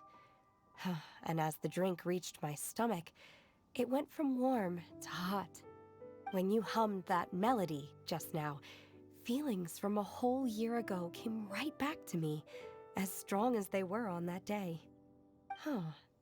So that's the power of music. Wow, Shenhe. That was so deep! Music definitely has the power to bring up memories. It's like a time capsule with all the special moments from our lives squished inside. What about you, Ganyu? Are there any melodies that have left a deep impression on you? I don't remember if my parents ever sang any lullabies to me. I know some local folk songs, and a few other things come to mind too. The songs of the sailors down at the docks, the little ditties that the vendors call out in front of their beloved shops, the tunes of folk artists performing on the streets. Yes, that's right. In the past, whenever I heard the sound of those tunes, I always felt that they were worlds apart from me. Nenny and Liyue probably view me as a non-human. And they are right, in the sense that I never could connect with humans' artistic expression and their sentiments. So I haven't been able to integrate into their community and be a part of their lives. At least, that's the view I held in the past. Only more recently did I start to realize that the only barriers are ones that I have erected with my imagination. The way those melodies make me feel isn't all that different from other people after all. They're about mundane details of everyday existence. Life's ups and downs, joys and sorrows. Even though we come from different backgrounds and have different stories to tell, when it comes down to the most common things that we see and experience around us each day in the city, in that sense, we're all the same. You go, Ganyu! You're really making progress. You have loads of friends in Liyue Harbor when you think about it. Like, okay, maybe some are more like coworkers and bosses. But at the very least, Keqing and Shenhe are your friends now, right? Yes, I am. Technically speaking, we should refer to each other by the conventional forms of address used among fellow disciples. But now that I know what constitutes a friendship, I do believe we are more friends than co-disciples. Thank you, everyone. Once the days are warmer, I would like to host you at my home in the city. Please invite Keqing as well. I've planted many types of flowers. I'm sure some of them will be to your taste. You are too kind. I couldn't possibly. Nonsense. You are my friend. I have cultivated and cared for the flowers just as you taught me. Once you've seen them for yourself, I am sure you can advise me how to do an even better job next time. I will save some for decoration. We can feast on the rest. Then, thank you in advance. Wait, what is that saying again? If you insist? Do people say that? I'm not completely sure either. It doesn't matter, okay? You got the point across. No need to split hairs. Paimon's more concerned about your idea of a girls' night out. Eating flowers? Really? Does this have anything to do with you both being the disciples of that illuminated bird? Who dares refer to one not by one's Adeptus title, but merely as that illuminated bird? Master. Our greetings, Cloud Retainer. Ah! There it is! The illuminated bird has landed! Double humph. Now she has the gall to use it rather than she, even after being chastised once already? Barely a moment has passed since we last met, and yet your impertinence has reached new heights. Very well. If you refuse to learn your lesson, one shall scold you no further. One has received your message from Ganyu. On the matter of the Adeptus you seek, one suspects to know their identity. Well, shall one lead the way?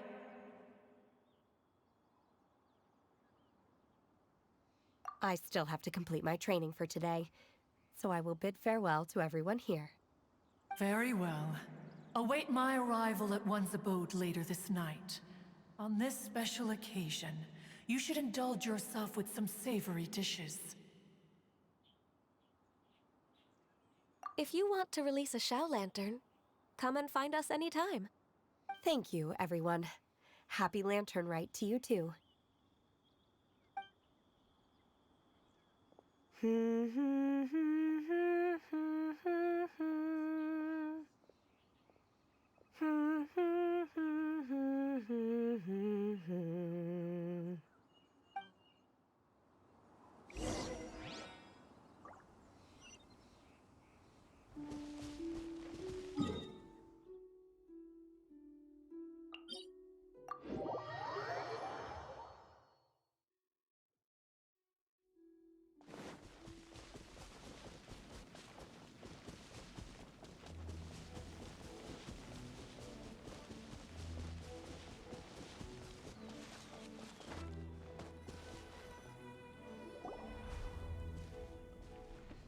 Is this Quaily Plains?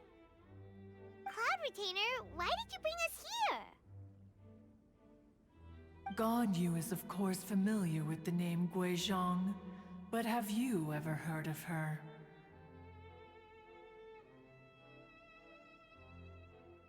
Guizhong is another name of Agentis, the god of dust.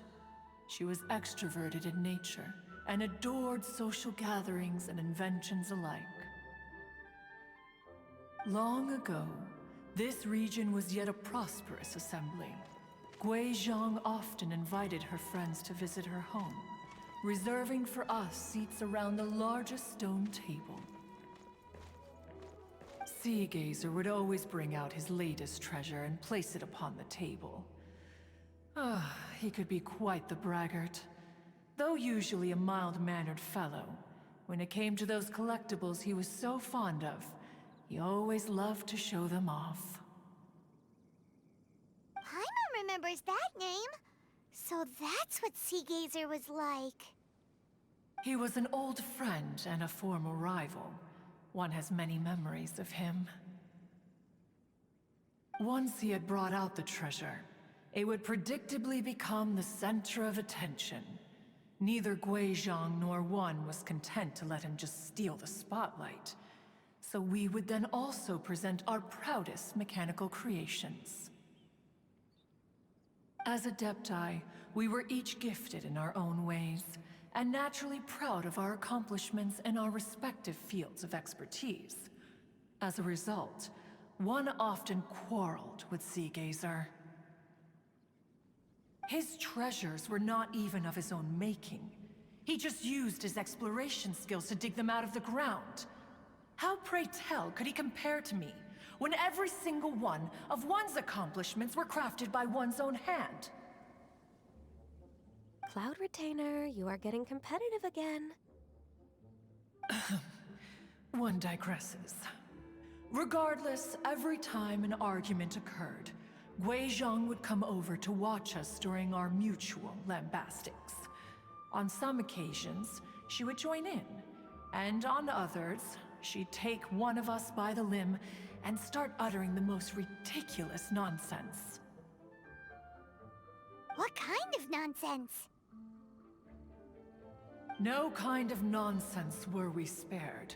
Sometimes she would brazenly opine, why argue between yourselves when neither of you could ever hope to beat me? Other times, she would make unsolicited suggestions, such as, once you two are done arguing, let's go to the foot of the mountain and grill some meat. She always sought to make everyone happy, and one must say, she had quite the gift for it. No matter what nonsense she said, one never felt bothered or offended. It also helped that she never referred to one as that illuminated bird or ladybird. You... Come on, get over yourself! Anyway, just as our impassioned arguments would reach the apex of acrimony, Marchosius would bring his delectable dishes to the table. Who would dare snub the stove god and his wondrous creations? At the sight of him, we would all immediately drop the argument and prepare the table for a night of feasting and drinking.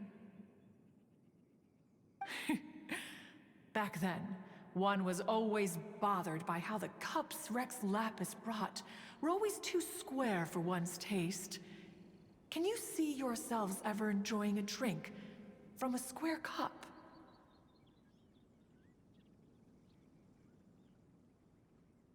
Then you are most tolerant, but that is its own virtue.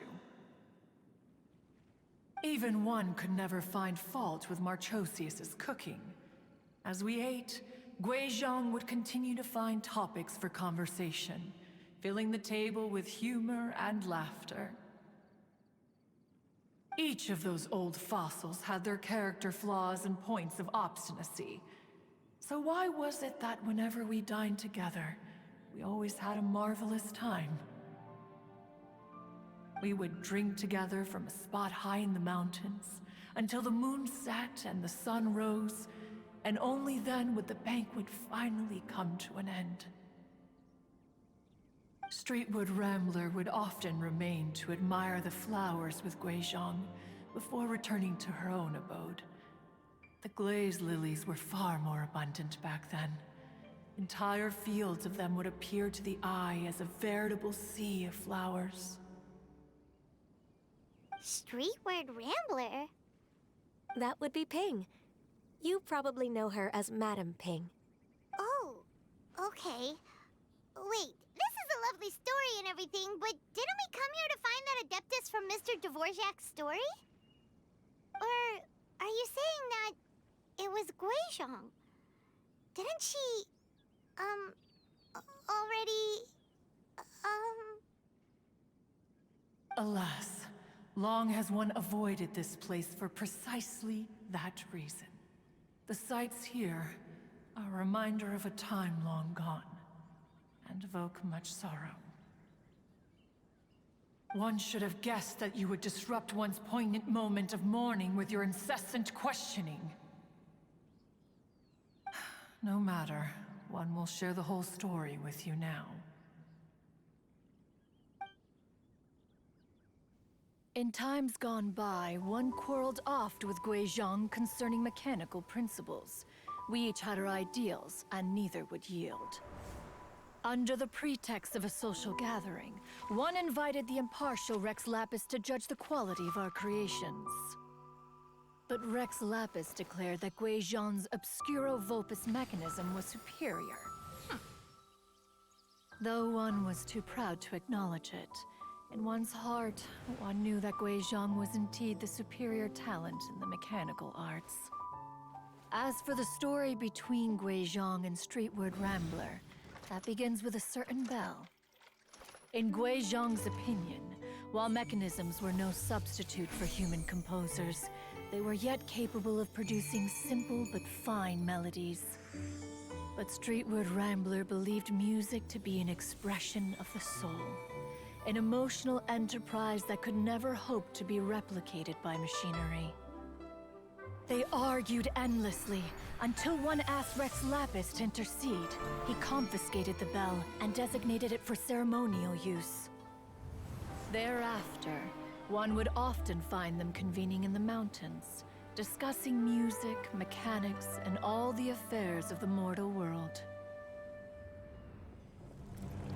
But these good times were not to last. War broke out between the gods, and soon engulfed the Guili Plains. Guizhong was overpowered by the enemy, and fell in battle.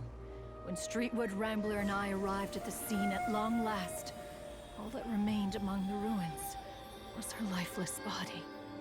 After this, at Streetwood Rambler's request, Rex Lapis granted her the cleansing bell for safekeeping.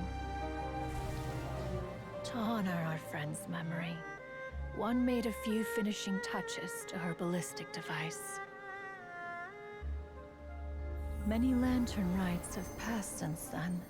Many greetings and goodbyes. Upon what do you gaze? The Guili Plains? No. It's everything.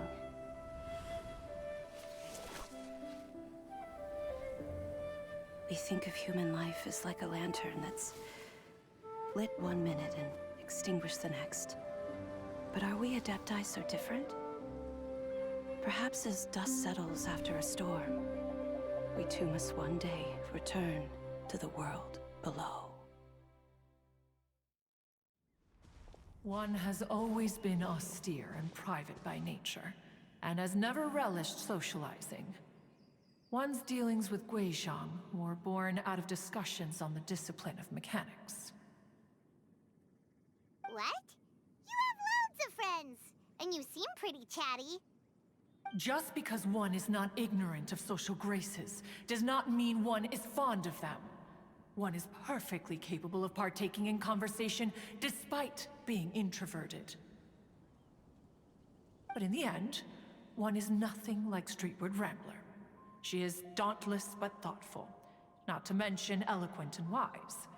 Moreover, her friendship with Guizhong was far greater than one's own. Back when they were rivals, they would often compete against one another in the realm of musical composition. That cleansing bell was one of Guizhong's proudest works, having the ability to both compose and perform. Wait, that's weird. Didn't Madame Ping say she pestered an old friend for that bell? And she also said something about being a vain beauty when she was young or something.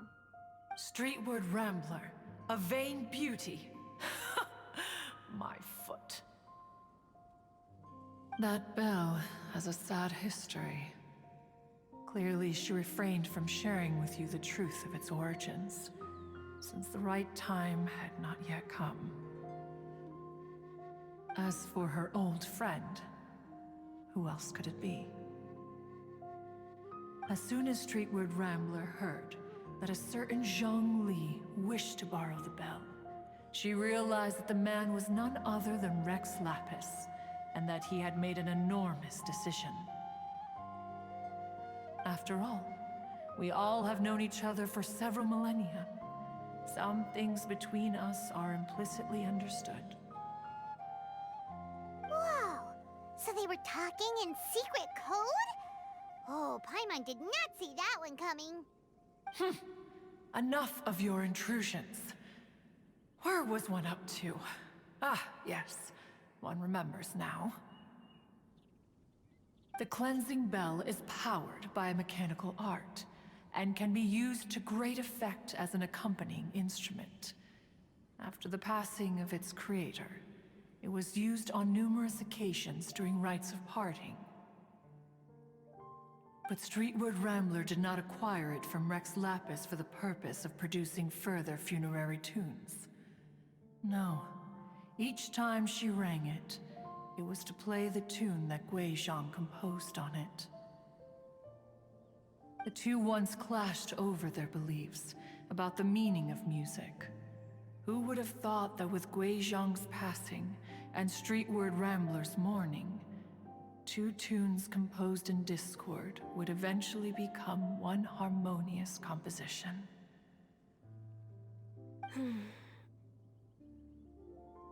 Once upon a time, Streetward Rambler also loved gatherings, liquor, and music. But after Guizhong passed, she preferred her own company. She could often be found sitting alone at a mountain summit, contemplating and reminiscing with her zither. The music would go from mournful to soothing to impassioned. Many years passed before she finally composed a melody to her satisfaction. In celebration, she played the tune to the clouds. Regrettably, one has only ever heard her play that tune once. Which brings one back to the matter you've been investigating. Perhaps it was during that performance that the ancestor of your Fontaine friend fell into the water and was saved by Streetward Rambler. But if she was so happy with the melody, why would she only play it once? One was also greatly perplexed by this. After suppressing one's curiosity for a long while, one finally approached her and asked why she would retire the tune after having spent so long on it. In response, she said, "Though the strings that played that melody survive, the one who inspired it is gone. Tell me, Cloud Retainer, when the one attuned to my soul is no longer here, who else could hope to understand this tune?" Aw, poor Madam Ping. I just remember being taken care of by you when I was young. Once the Archon War came to an end, I stayed behind in Liyue Harbor to honor my contract. Although I met Guizhong a few times, I never knew anything of this particular story. Guizhong was quite the visionary, but tragically passed before her time. Her manuscripts still lie unfinished in the realm of clouds. Blank pages give one cause for contemplation on what might have been. Had you not decided to search for that mystery Adeptus, perhaps these stories too would have been lost to the sands of time. As of now, you know the truth. That the Adeptus who rescued the drowning man was none other than Streetwood Rambler. Do you intend to discuss this with her?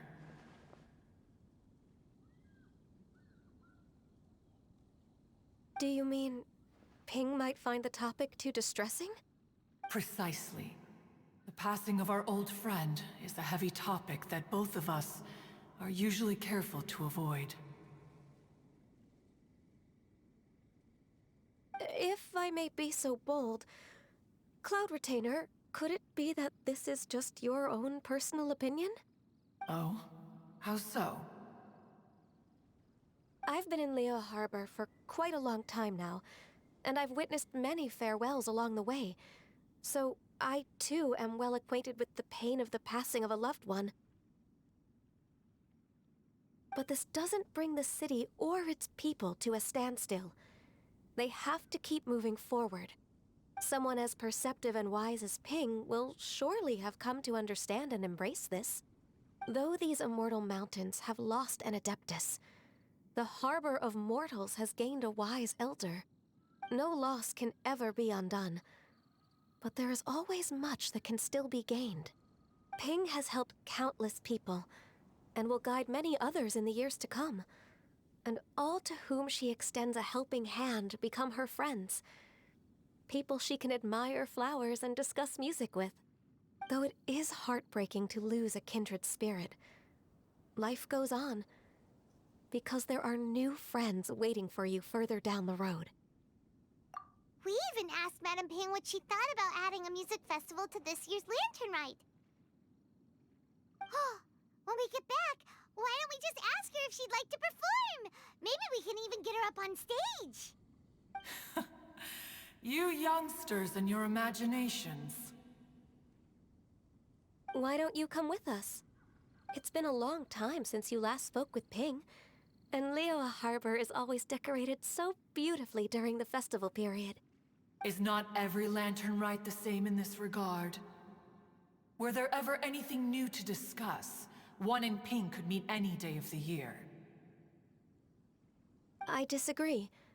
Each new day and each new year is different from those that have come before. How long will you simply let them pass you by? Very well. Then one will be off.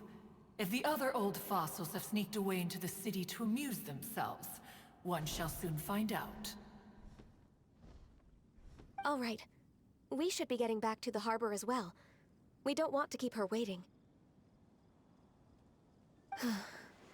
Once the Guili Assembly, now the Guili Plains.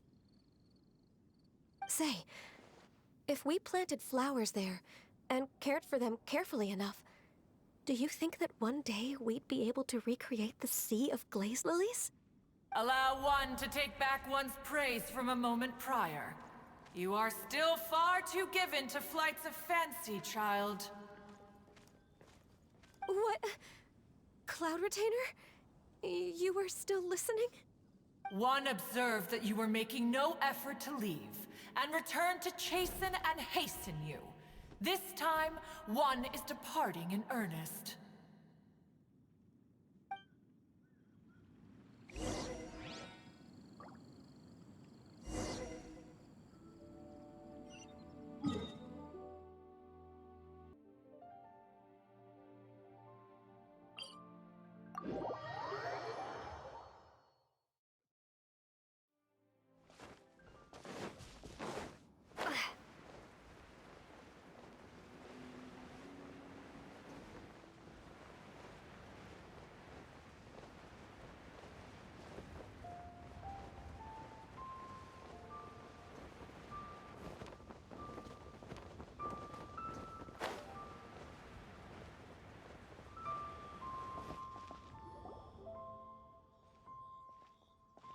Whoa!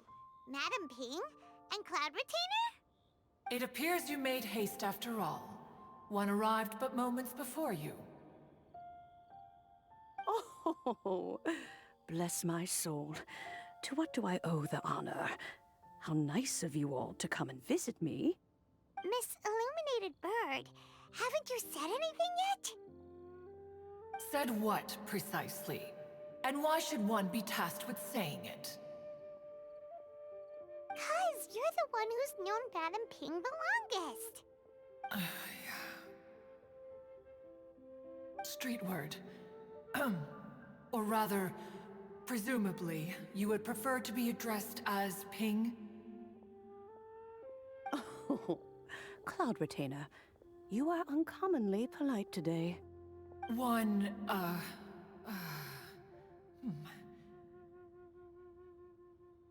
Given that Latern Rite is almost upon us, the weather in the city is most pleasant, and a sweet floral fragrance lingers in the air. Ganyu, please continue from here. Huh? All right. So, this all started because we were trying to help Mr. Dvorak find the Adeptus who saved his ancestor's life.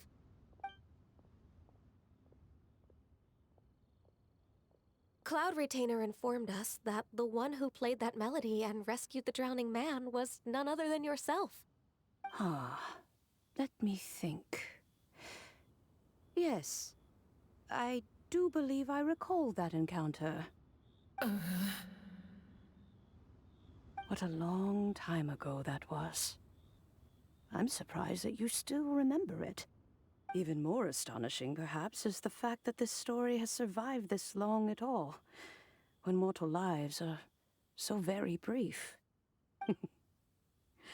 It appears that she has proven herself right once again. Who's she? We like to call her Guizhong. From the look in Cloud Retainer's eyes, I sense that she has already told you all about her. Albeit reluctantly, one might add. Oh, there is no harm done. After all, Latern Rite's very purpose is to commemorate the heroes who gave their lives for Liyue. Although Guizhong did not live to see the splendid sights of today, she was as much a hero as any other. So how has she proven herself right again exactly? Once upon a time, she said to me that humans were a weak form of life that she wished to protect with her wisdom. But as she interacted more and more with them, her opinions on them began to change. She marveled at the beautiful complexity of their spirits, the sheer splendor of all they could accomplish through their hard work and intelligence. She told us that to underestimate human potential would be to make a grave mistake. With the smallest amount of guidance, enormous power can be unleashed in them. And a human who has reached their full potential may well be her equal. Someone who could have as much to teach an Adeptus as to learn from them. She always had a way with words. That her mechanical accomplishments were judged superior to one's own was, one suspects, in large part due to her sheer eloquence. Speaking of mechanics, Cloud Retainer, do you still remember that potted plant mechanism? The one that the two of you gave me as a gift? Of course. Guizhong and one both put an immense amount of effort into that gift. It would be no overstatement to call it a testament to each of our individual technical genius. As Guizhong once said, it takes every blade of grass and every flower to make a homeland. When I see the sight of Liyue Harbor before us today, I am reminded of this. Madam Ping looks very emotional right now. Of all of us, it was Guizhong who was the fondest of these grand and exciting occasions. If she were still with us, I'm quite sure she would still be trying to best Cloud Retainer's finest works at every opportunity. Liyue Harbor is always filled with the sound of music at this time of the year. If she were here, one is certain that she would seek you out to discuss and debate the virtues of various melodies. Oh, yeah! Music! We've been dying to ask. What was the melody that you played back then? Oh, also, with you being such a music expert and all, why don't you join the concert as a performer? I can make arrangements right away. Oh, as much as I don't wish to dampen your enthusiasm, it's been a long time since I played this zither. My fingers don't have the dexterity they once did, and whenever I play that tune, it always reminds me of her. I start wondering what she would think of the changes I have made to her melody. There was a period of time whenever I started strumming, it almost felt like she was back again. Sitting right there on the stone stool next to me, chatting away. Skybracer and Seagazer too, looking just like they did in the old days. No matter how much time goes by, the moment that melody starts playing, it transports me right back to that time in my memory. So the past still weighs heavily on your heart? Well, I would be lying to myself if I claimed to have completely moved on. But that is not to say that grief doesn't get easier with time. Despite the sadness, I have found many things that bring me joy in life. It is simply the nature of the world in which we live that even if one wished to mourn for an eternity, it would be a nigh impossible feat. Just look at this potted plant. Isn't it stunning? It takes an honest and open mind to confront and conquer grief. You have indeed made progress. Be that as it may, I shall leave the Latern Rite stage to the youth of today. Well, if you're sure. Granny! Whoa, what's everyone doing here? Did something bad happen? Ah, and now we've spooked Yanfei. No, everyone's just here to give me their regards for the holiday. Oh, that's wonderful, I'm glad.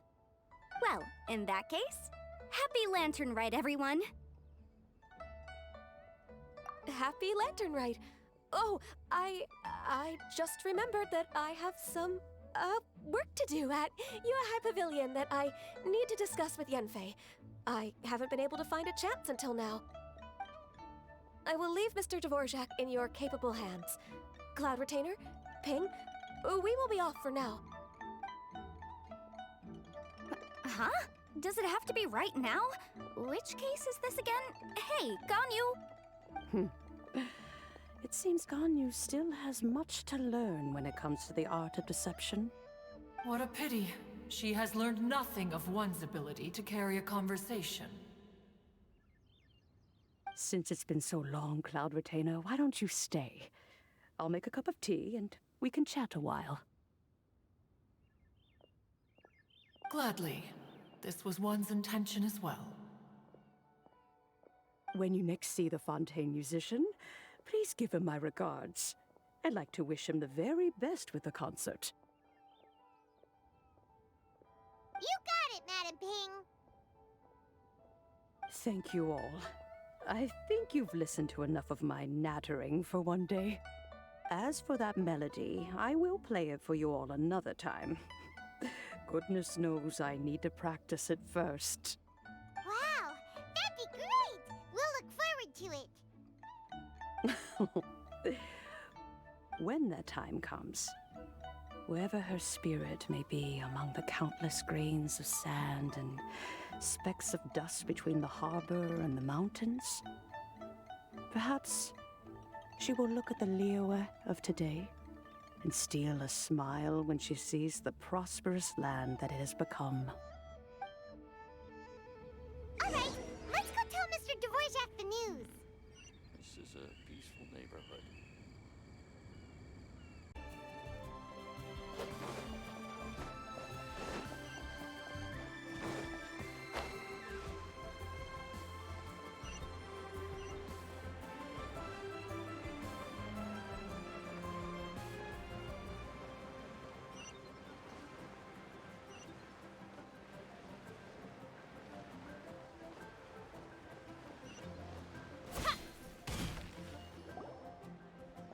Mr. Dvorak!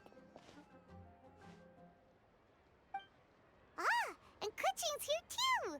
Thanks for helping set all of this up. Welcome back. Did everything go well? Really, really well. We found the person Mr. Dvorak was looking for. Are you serious?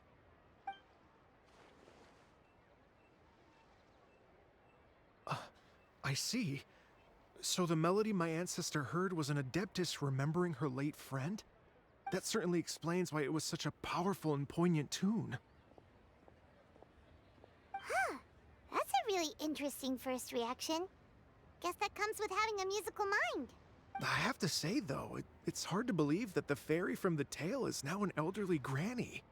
Oh, Paimon knows exactly what you mean. Normally, Adepti don't age at all. But Streetward Rambler, or Madam Ping as we know her? Madam Ping possesses vast knowledge and great wisdom. Whatever physical form she may decide to take, her mind and wits are as sharp as they come. Yep, Kuching summed it up perfectly. That's exactly what Paimon was trying to say. I think... yes. I must thank her in person.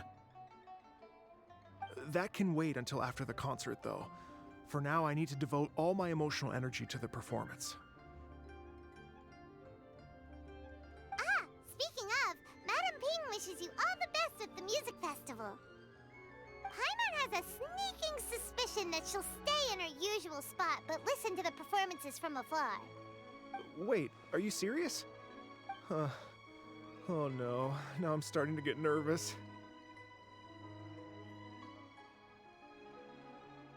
Okay, all right.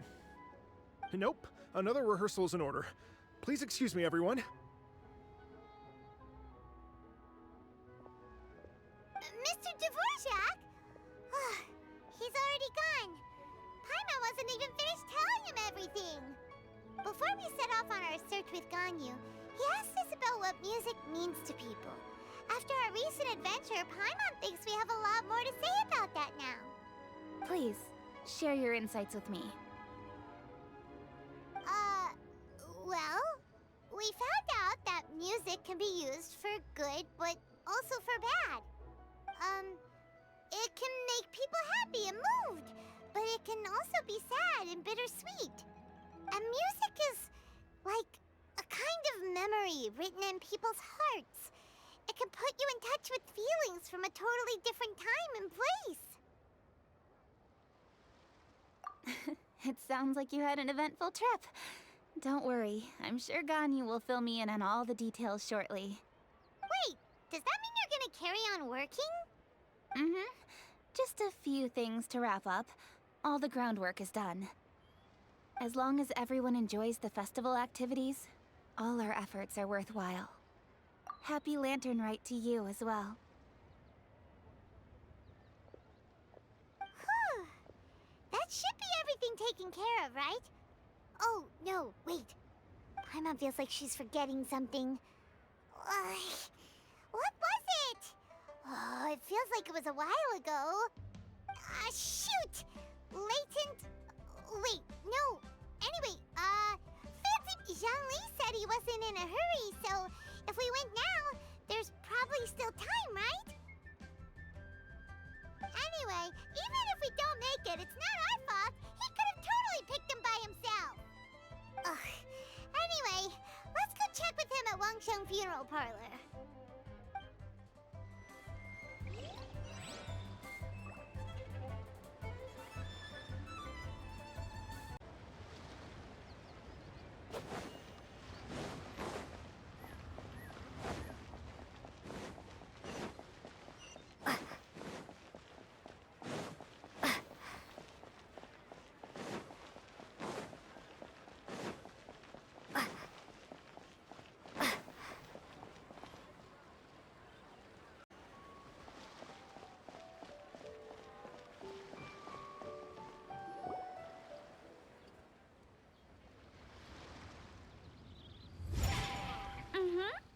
Da da da da da da da da da. Da da da. Oh. All right, let's take a break here. Oh wow, look who it is! Are you here to hang out with everyone's favorite funeral director? So you're just casually practicing your rapping skills at the entrance to your funeral parlor? In broad daylight? Okay. After everything we've been through, you don't see me for a hot minute, and you're back to being scared of your own shadow. We have all this open space, a clear view of the mountains behind and the sea in front. Not to mention we have several invisible audience members enthusiastically cheering us on. It's the perfect spot to rehearse. Invisible audience members? Gotta say, it took me a few days to get used to Director Who's way of talking. Xinyan was pretty spooked too when she first got here. Just like when she sees a frog, but a giant frog with sharp teeth. Come on, knock it off. What's wrong? I've never seen someone look so confused before. Well, don't worry, because Director Who's here to explain it all. There once was a Fontaine musician who went around town on a mission.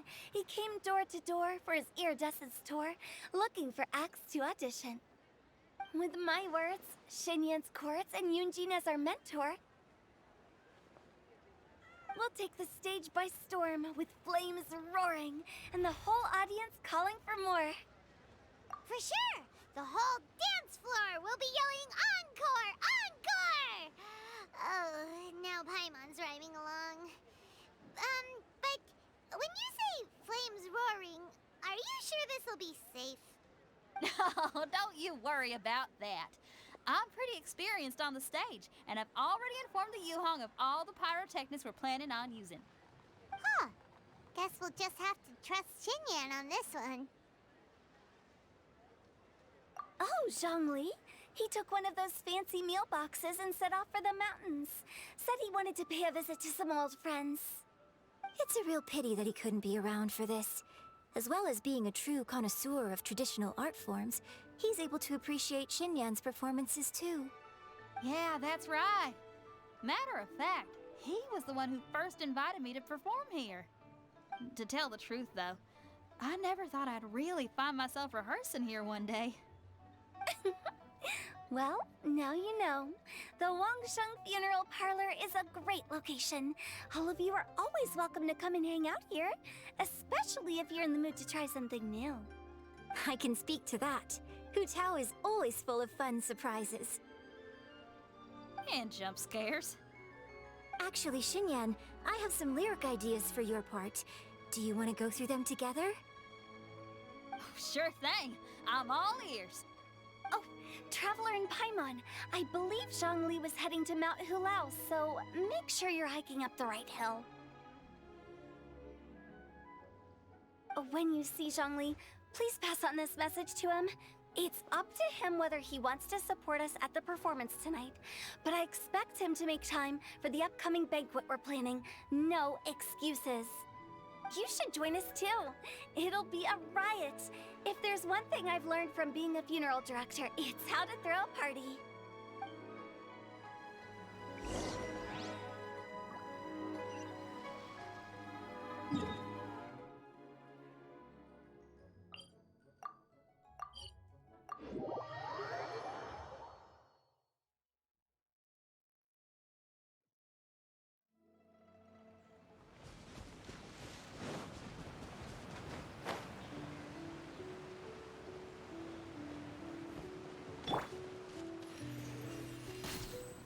Ha! Sa!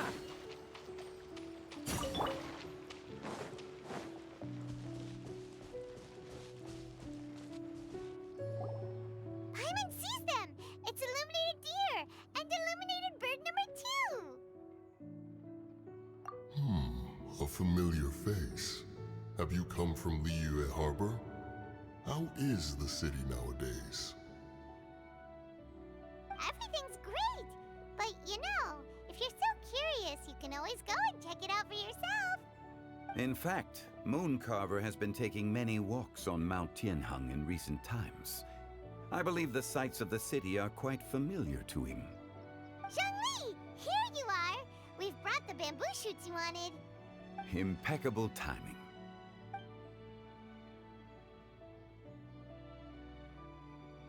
Traditionally, bamboo shoot soup ought to be slow-cooked for many hours on low heat.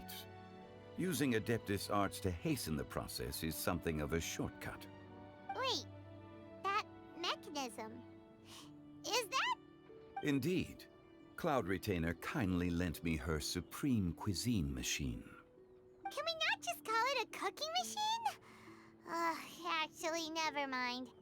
She seems to take a lot of pride in her mechanical gizmos, so it's probably best if Paimon doesn't go changing the name willy-nilly. I trust that you found the answers you were seeking during your recent journey? Excellent. The past should be remembered, but not overly dwelt upon. Our journey should be seen as a means to take on more from the world around us. When the bamboo shoot soup is ready, I must insist that you try some for yourself. Oh, Zhongli! Hu Tao told us to tell you something.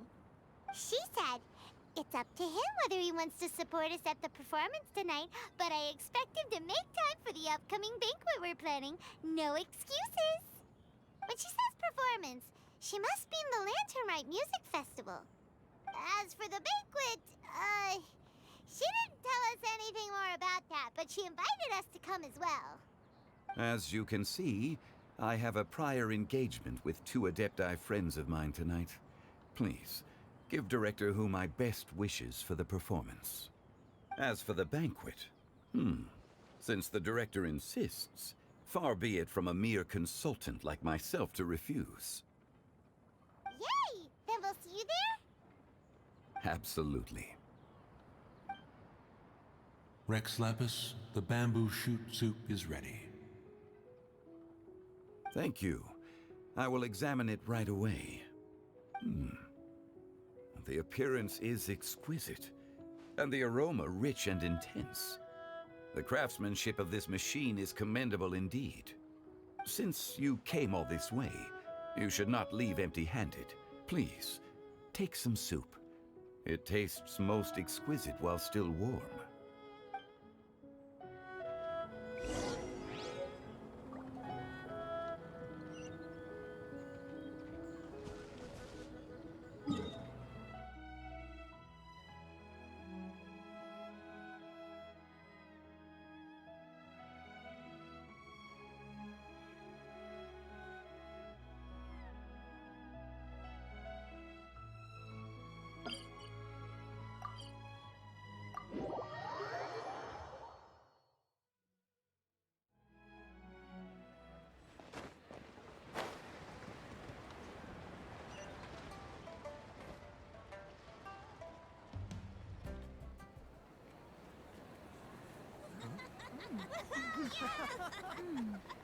I'm honored to be here on the Iridescence Tour stage. All right, without further ado, I'm Xinyan, this is Hutao, and this is a little something called... The Blaze Lilies!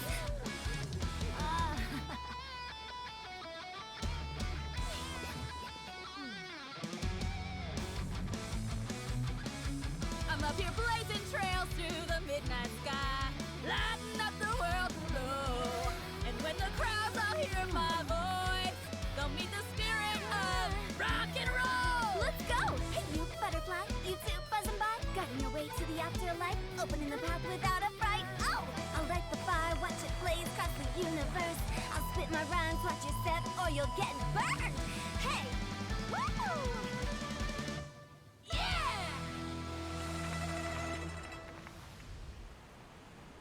Does anyone have any plans tomorrow?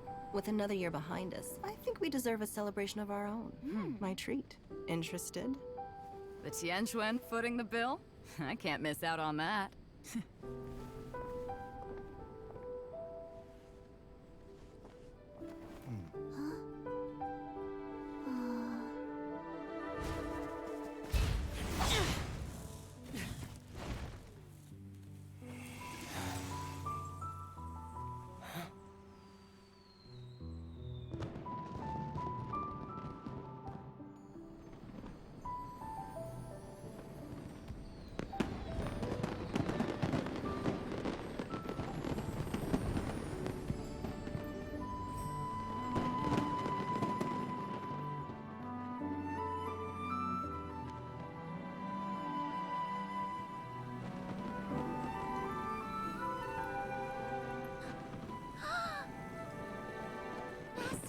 Master, listen!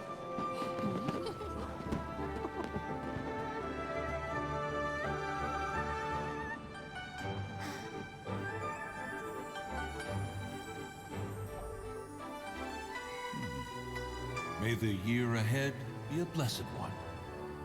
I believe it shall be.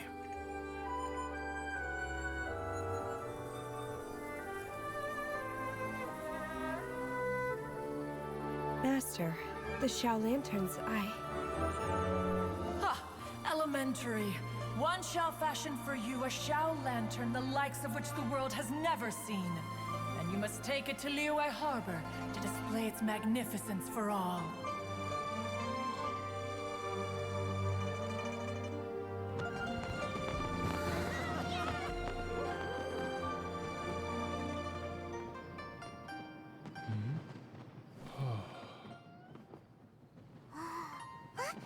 Listen! That must be Madame Ping!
Traveler, hurry! It's almost time for us to join Hutao for dinner! Ooh, and we'll be meeting at Xinyue Kiosk. It's the place of the parlor director. Always so generous. Come on, let's go!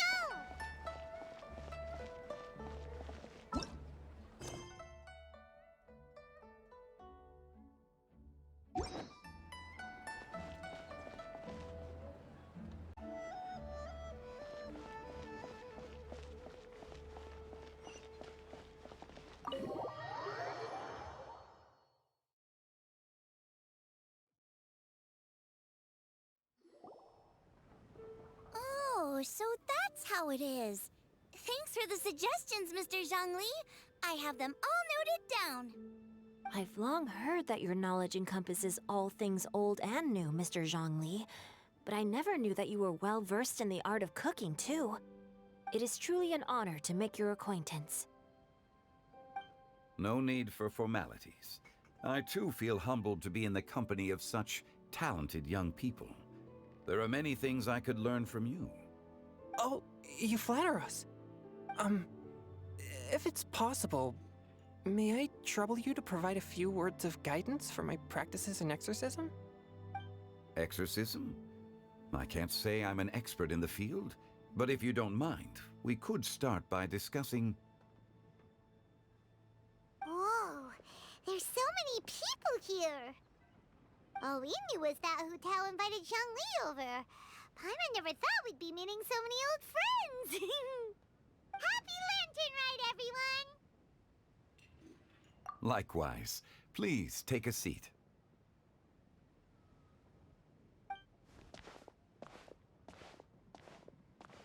Happy Lantern Rite! Are you having fun?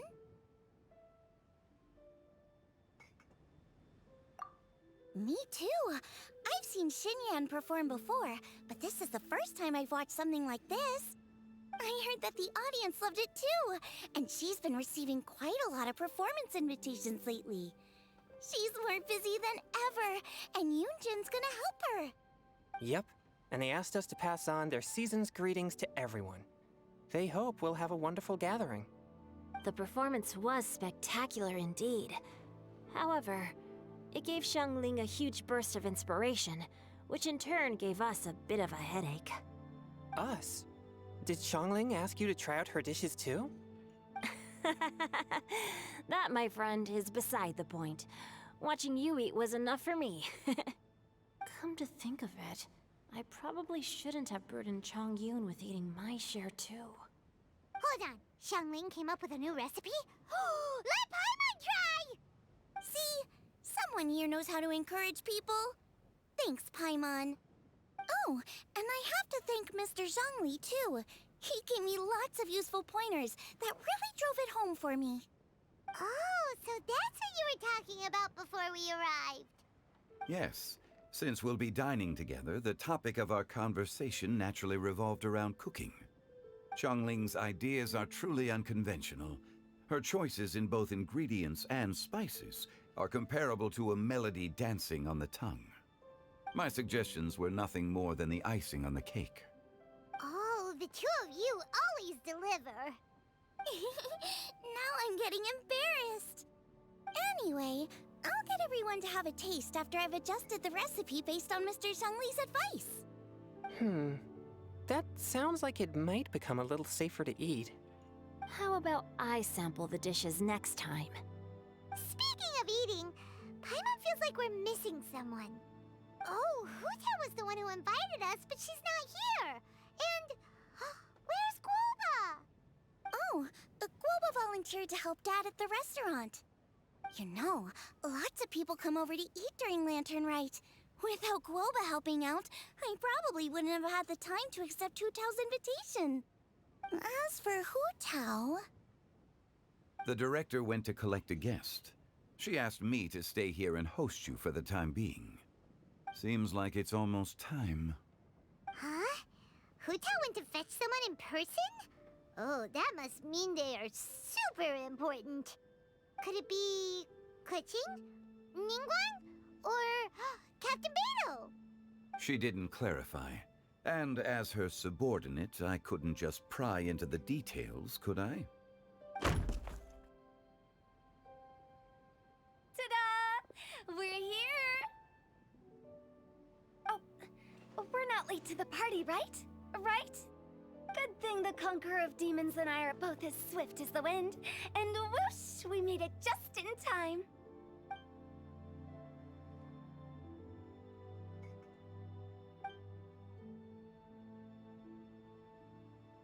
Oh. I see. So the important guest is the Conqueror of Demons. I've been looking forward to meeting you. The director didn't mention anything when she invited us. What a pleasant surprise.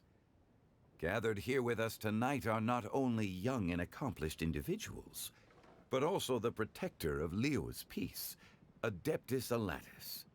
To convene here with all of you is indeed a great honor.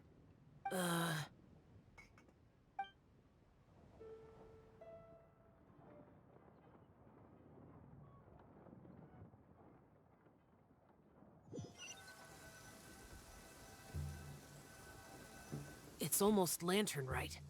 Yet you took all the trouble coming here. The director has a way of making it difficult to decline. Rex Lapis, may I ask what troubles you? The director asked me to buy sesame oil in preparation for the celebrations. Huh. Then why would you come all the way to Wangshu Inn? I had a pleasant chat with Chef Yenshao and received some spices from him. And, see? Here's some matsutake and a portion of ham. What about the sesame oil? It's a shame. I couldn't find the kind the director was looking for.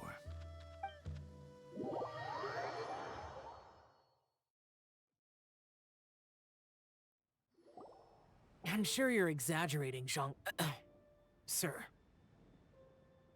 There he goes again. Enough with the pleasantries. Go let our guests take a seat. Everyone here today is well known in their own field and has probably heard about one another to some extent. Some of us are even old acquaintances, so there's no need to be this formal. I heard that the Conqueror of Demons and the Traveler are pretty close, no? Great! You two sit together. You should take a seat too, Director. Oh? Finally remembered me? When we arrived just now, the hosts at Shinue Kiosk told me our dishes are almost ready. Perfect timing. Let's not wait any longer and ask them to bring out the food.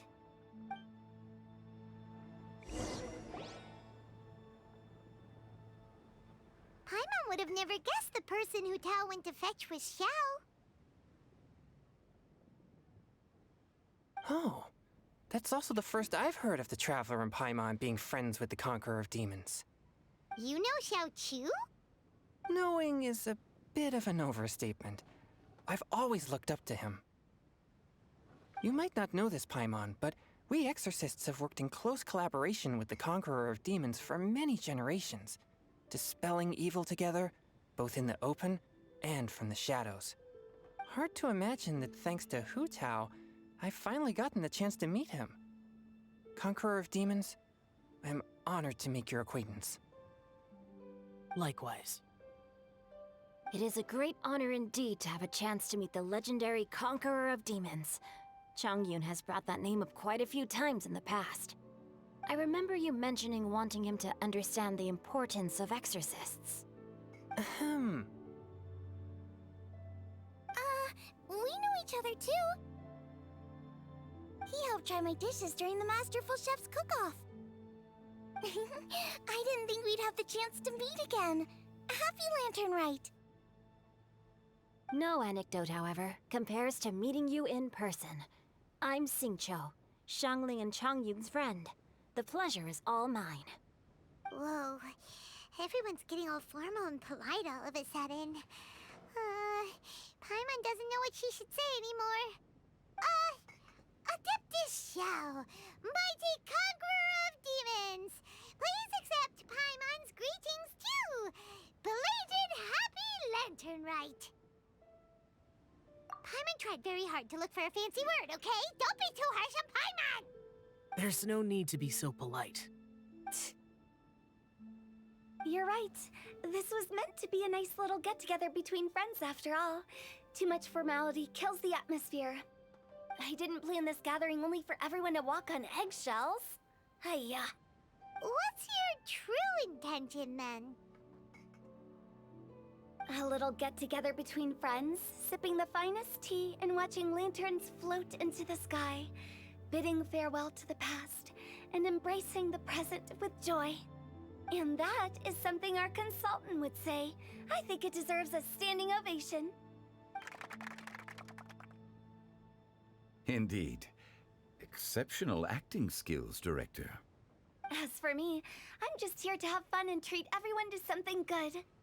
We all worked really hard this year, whether traveling or guiding, cooking, helping with the family business, exorcising evil spirits, or conquering demons. And of course, our consultant, who's been helping out at the parlor every now and then. Everyone has done some pretty amazing things. As the one who brought everyone together, it goes without saying that I'm the one most deserving of praise. Huh? Sounds kinda self-important, but Paimon thinks it's pretty amazing that she managed to talk Xiao into coming. He rarely ever enters Liyue Harbor after all.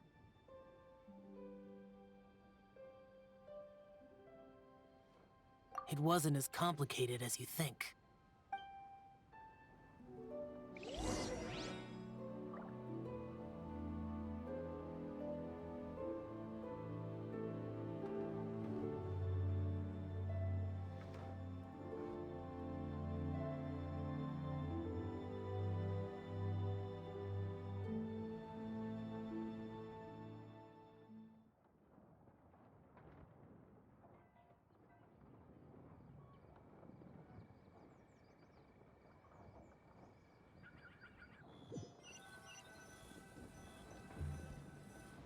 Okay, gotcha.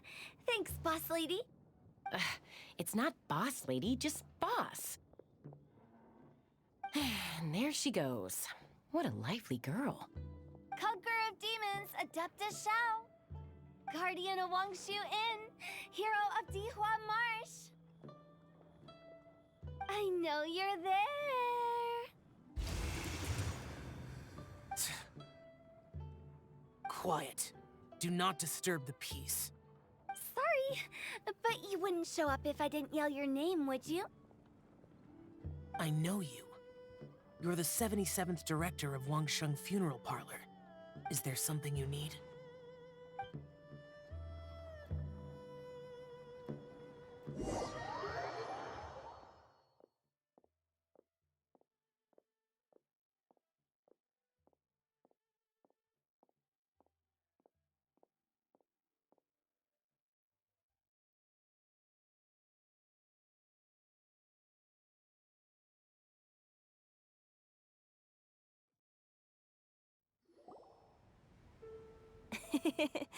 That does sound like one of Hu Tao's antics. Did the Conqueror of Demons agree to come so that Hu Tao would stop pestering him? There might be other reasons. Smart guess. Huh? There's more to it? It gets pretty boring from here on. I talked about the funeral parlor's past relationships with the Guardian Yakshas. You know, just to be sociable. In the time of the Archon War, disputes were frequent, and disaster overtook the land. Humans couldn't escape from the torment of the plague, nor could they escape death. The Adepti vanquished the demons, the Millelith fought valiantly, and Wangsheng Funeral Parlor was responsible for purifying the diseased and sending off the spirits of the dead. That is how the border between life and death was maintained during the war. And it effectively prevented further incidents from happening. That's right. 1 point for the consultant. But despite our deep-rooted connection, it still took me quite a while to actually convince him. You know him pretty well, huh? This matter is out of my control, so I need to be cautious. True, but I've kept that in mind too. That's why everyone here today is in one way or another acquainted with elemental power. Besides, it'll only be for a short while as we dine together. There won't be any lasting consequences. But I didn't expect there to be so many people. There's no need to worry, Conqueror of Demons. We're not feeling anything unusual so far. Our young exorcist over here is protected by his pure yang energy, so he's probably the most resilient. That's not the same. And did you just toss your carrots into my bowl? Hey, don't look away. Huh? What? I'm siding with Chongyun. I saw that too. You're lucky Guoba isn't here today. He hates seeing people being picky with their food. If he'd seen that, he'd definitely make you eat all your carrots. Huh? Guoba would do that? Is he that uncompromising? But now that I think of it, Xianglin told me that Guoba used to be the stove god. It sounds like you've heard the rumors.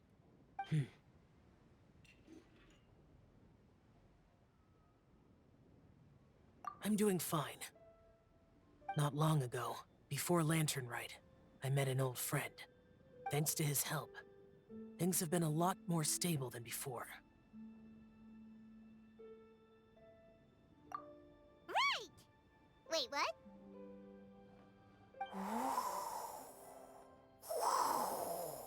Seeds of story, brought by the wind. And cultivated by time. Did Paimon just unconsciously complete that saying? That voice. Could it be?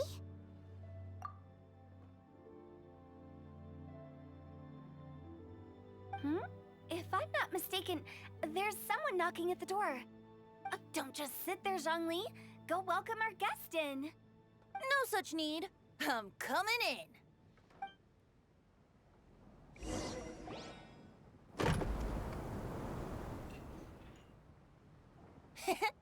You finally let me in. Hello, hello. No matter if we've met before or not, this moment marks a brand new encounter. Old friends and new. Happy Latern Rite. Oh, it's the tone-deaf bard. Oh, he seems to carry a valiant breeze wherever he goes. It looks like we're gonna be friends. Fate has brought us together, so come on, take a seat and be my guest. Help yourself. Oh, I'll ask them for another set of cutlery. This young lady here is as bright as a fresh bouquet of flowers in the morning's rising sun. She no doubt is the one with the most authority here. Whoa, these dishes look amazing. Is it really okay for me to join in? All right, I'm digging in. Huh, it's you. Oh, isn't this Genyu? Genyu? Yep. Now that I've taken a closer look, you're a fan of Genyu's works, aren't you? I met Xingqiu at a light novel convention. How I wish we'd met sooner. I never expected that there'd be another person in this world who could interpret Genyu's new novel as thoroughly as I could. Venti, you're being too humble. Considering your poetic talent, your fundamentals are way more impressive. Could this new guest be Master Xingqiu's friend? Yeah! Xiao, you remember me too, right? We had a chat not long ago. Yes. Monsters become more active than usual as we get closer to Latern Rite. I was patrolling Dihua Marsh a few days ago, when I happened to run into this... You've already forgotten? I'm a bard, remember? And bards go around singing wherever they like. Oh, right. And this bard was performing in Dihua Marsh. It was a moving melody, and it made me feel relaxed and at ease. I couldn't help but stay and listen. Thank you for your patronage. I understand now, too. I'm Zhongli, currently working at the Wangsheng Funeral Parlor. It's a pleasure to meet you, new friend. And I'm his boss. Oh, and if there's anything unsatisfactory, let me know anytime. That's very considerate of you. Oh? No wonder. Only a boss as savvy and reliable as you would be able to hire such an impressive consultant. Oh, you're too nice, Venti. Not to brag, but our consultant truly is impressive. His knowledge extends across the stars and the land, and there's nothing throughout history that he doesn't know. From the sophisticated way he speaks, it's hard not to suspect that he could very well be an adeptus in disguise.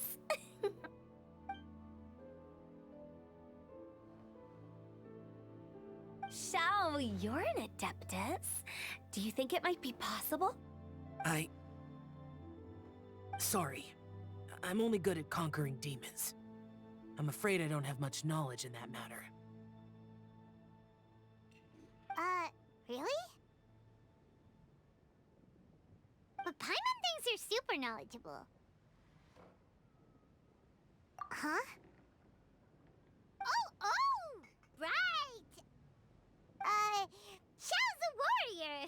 He doesn't come to the city very often, so it's, pretty normal for him to not know anything. Yeah. Really? I've actually heard a few things about Mr. Zhongli before. The guests in the tavern talked about this refined and courteous man who, instead of having wine at Mondstadt's finest tavern, ordered a cup of hot tea with the most complex name. Now that you mention it, I seem to recall that there indeed is a musician like yourself in Mondstadt. I've heard that he's elegant and amiable, his works witty and vibrant. It's no overstatement to regard him as the best bard in Mondstadt. Now you're making me embarrassed. I would say that Mondstadt's poetry is a little run-of-the-mill sometimes. There's one I heard a while back that went, "The old house is renewed, welcoming the spring breeze, awakening old memories." The meaning's there, but the word choices are unimaginative, and there's a distinct lack of literary flair. I think so too. The composition needs a little jazzing up. If I were to give it a go, I'd make it an old melon on a vine, a new flower that grows fine. Oh, good one! It feels unique and has a nice ring to it. You have great taste, Venti. I was right about you. Let's shake hands. Of course, of course. Hey, Shincho! Mind lending me a few books when we get back? Pick out some well-written ones. I don't know if it's my own lack of literary knowledge, but I couldn't tell the difference between those two. I don't think it's your fault. Chongyun's right. It's not our fault.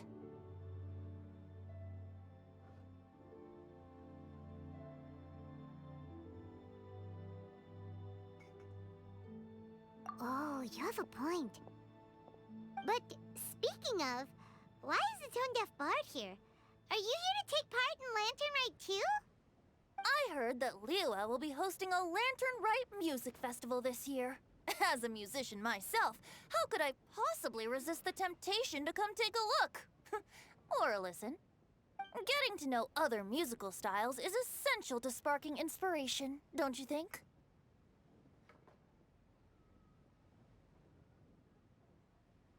As for the Fontaine friend who hosted the festival, I saw him near Stone Gate the other day.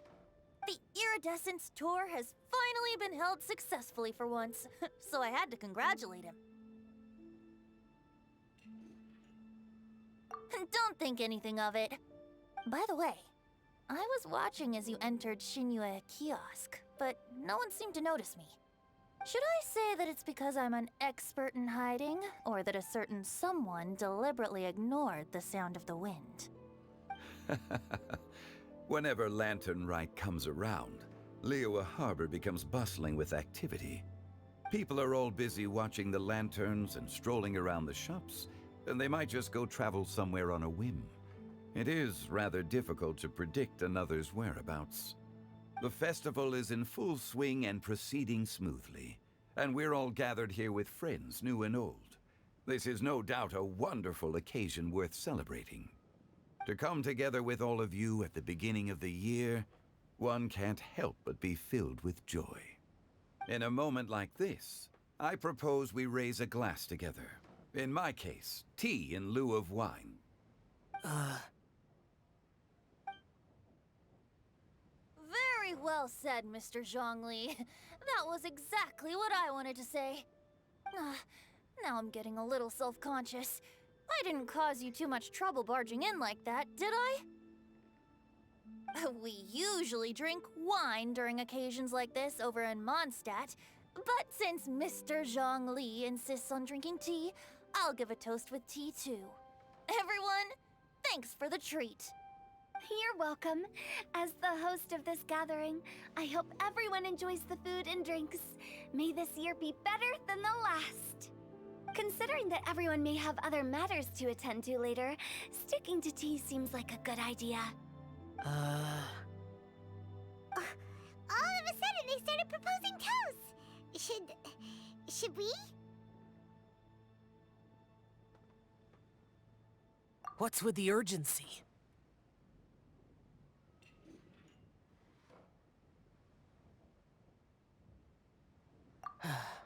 Sure. Have you two finished eating? It's always nice to have a breath of fresh air after a meal. Helps with digestion. Paimon will come too. Yeah? Okay then. Don't forget to come back.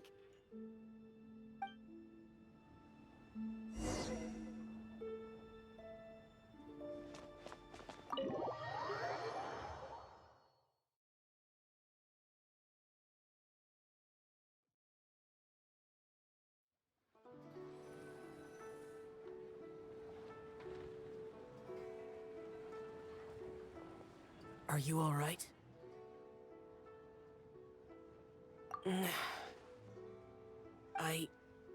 It's hard to describe. It's not that. There were those among the Adepti who loved gatherings and idle chit-chat. Sometimes they would call up a few others for a drink. Even I got dragged along to their gatherings many times. The Adepti all have their specialties, making most of them proud and arrogant. Everything they say is straight from the heart. It never gets too complicated. But this time... No. I didn't mean that. So you know his true identity. I'll get straight to the point then. The Animo Archon is a free spirit, and his temperament is as carefree as the music he plays on the flute.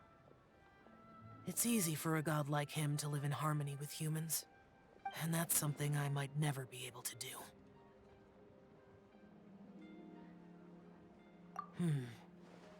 That does sound like something you would say. No matter. I know my circumstances. Whenever I think of the ordinary conversations I've had with you, it feels strangely novel. Yes. The parlor director went out of her way with the invitation, so it was difficult to turn her down. I had made mental preparations before agreeing to come. She told me that all the guests today would be acquainted with elemental power, and I knew that you would be here. But I didn't expect the other guests to be... General Capisis always said that we should live in the present and enjoy every pleasant surprise. Perhaps that's what I should do with what I'm feeling now. But I think he meant designing clothes for those around him. The clothes were intricately designed, but inconvenient to wear. Brother Bosacius never tried to hide his distaste in front of him. Rex Lapis did like his designs and even collected quite a few. The outfit he wears now was also designed by General Capisis himself. I never saw him wear this during the war. I didn't expect him to start wearing it later. Oh, here you are. I'm not intruding, right? You're not. What is it? Hu Tao saw that everyone's done eating and asked the staff to bring out the desserts. Paimon got so anxious that you weren't back yet that she scarfed down her dessert without the usual slurping and munching. And to be honest, I was kind of worried too. You looked a little restless just now, and I thought you weren't used to the food here and was planning to head back to Wangshu Inn for something Yanxiao made. You're worrying too much. Why would I? Anyway, let's head back. Please wait! There's another reason why I came looking for you. Here, take these. I brought them for you. Almond tofu? Yup. Since the Masterful Chef's competition, you could say that Yanxiao and I are not only competitors, but good friends as well. I visit him at Wangshu Inn sometimes to discuss our cooking. I heard him say that the esteemed guest on the roof loves nothing more than a good plate of almond tofu, so I learned a thing or two about the dish from him. I'll be honest, before Hu Tao invited everyone, she secretly came looking for me, told me about the guests she planned to invite, and asked me for some suggestions on what she should order. So I made a few servings of almond tofu for you guys in advance. Take them as a token of gratitude for your support. When I told Guoba that I was making these for you, he started eagerly running around the kitchen and helping a lot too. Thank you for the trouble. There was no need to... I'll take them. Thank you. And Guoba too. You're welcome. Oh, the almond tofu I made probably tastes and feels a little different from the type Yanxiao cooks. Please let me know if there's any improvements I should make. Okay. That's all. Alrighty, we should head back now. We can't keep Paimon waiting.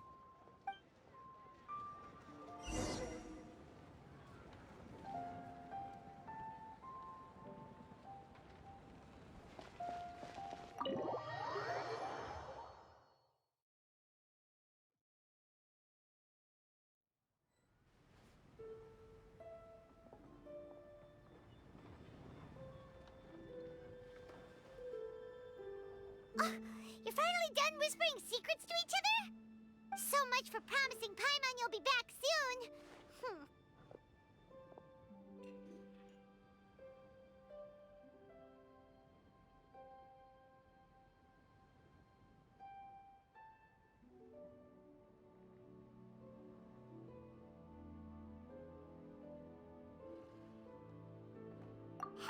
How could you say that to Paimon? In that case, besides having no sense of time, Paimon will let you know what having no sense of fullness looks like. Your dessert is all Paimon's! Sorry to keep everyone waiting. No worries, we're all just chatting here. There's no serious business to take care of. Whether we're chatting outside or inside, it's all the same.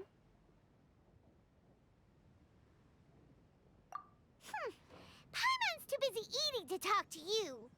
But even though we're all well acquainted by now, I think this festive gathering deserves something ceremonious. Oh? Is this some local custom? Nope. This is something I made up so that good luck will be on our side, that's all.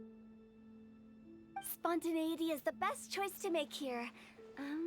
Let's use this incense burner on the table. It's been lit for so long now that the incense is running out. I'll leave refilling and lighting the incense to the most distinguished guest among us all. Lighting the incense will signify continuous growth and prosperity in all our endeavors in the new year. I see. Perfect symbolism, as expected of Hu Tao. And speaking of the most distinguished guest here today, I'm sure we all agree that it's Mr. Zhongli. I'm not very familiar with the details of his past deeds, but chatting with him has been a real eye-opener, even for a bard who has traveled all across the world. If knowledge were a form of power, one could even say that you're a wielder of unlimited strength. But when it comes to having a way with words, the notable bard is certainly one cut above the rest. I just happen to have a good memory. It is such an unexceptional skill, yet You made it sound like an unparalleled talent. I am truly impressed. Since we all get to nominate someone... Mm-hmm. I think it's only fair that we let the parlor director light the incense. Huh? That won't do. Don't flatter me just because I'm your boss. We are looking for the most distinguished guest here. As the host, I shouldn't be involved in this discussion at all. Now that we've enjoyed this table full of delicacies, how about we let our one and only chef here do the honors? Is this really the way this works? I didn't cook any of these dishes. It's not a big deal. Just look at her. Xiangling, the disciple of an adeptus, the stove god's best companion, the winner of the Masterful Chef's competition. The only heir of the famous One Mean restaurant. A good old friend of mine. There's no better choice. Why does Paimon feel like we're back at square one again? Please stop! You're making me embarrassed. If we're looking for a distinguished guest, surely the second son of the Feiyun Commerce Guild counts. It's one of the largest commerce guilds in Liyue Harbor. Huh? Don't get me involved in this. Ooh, not a bad choice.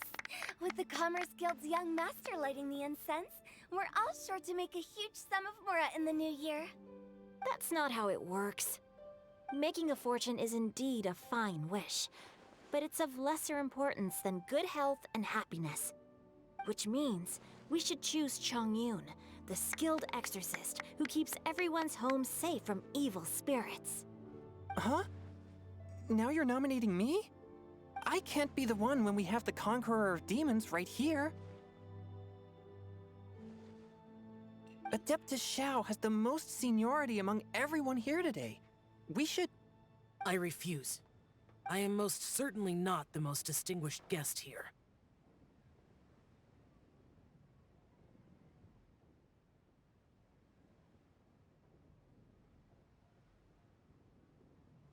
You should all be able to make the right judgment based on your observations.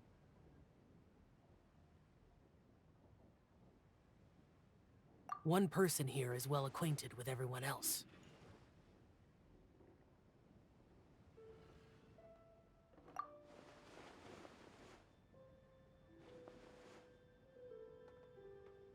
Oh, that's right! Even though you're always mocking Paimon, you're still pretty popular with other people. No, wait!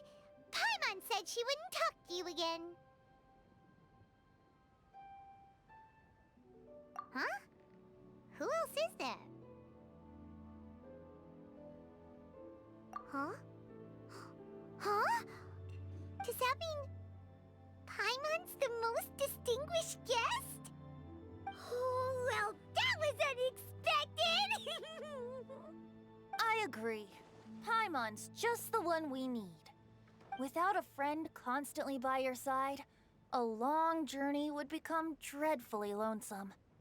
But once you have someone there to brighten up the atmosphere, everything along the way will become lively and vibrant too.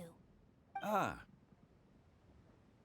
The traveler has traversed many nations and left behind a great deal of fascinating stories.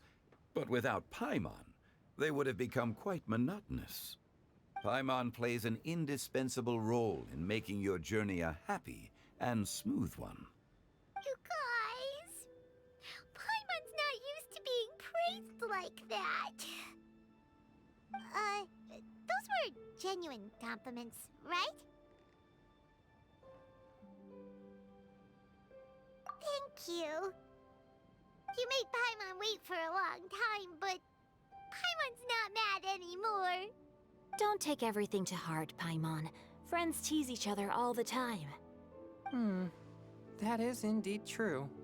That means Paimon is as important to the traveler as Guoba is to me. Looks like we've come to an agreement. Any objections before we proceed? I trust the traveler's judgment. Then Paimon it is. And now, the world's most excellent traveler's greatest companion, guide, and friend. Paimon will be refilling and lighting the incense for us. Here you go. Take the match and don't burn yourself.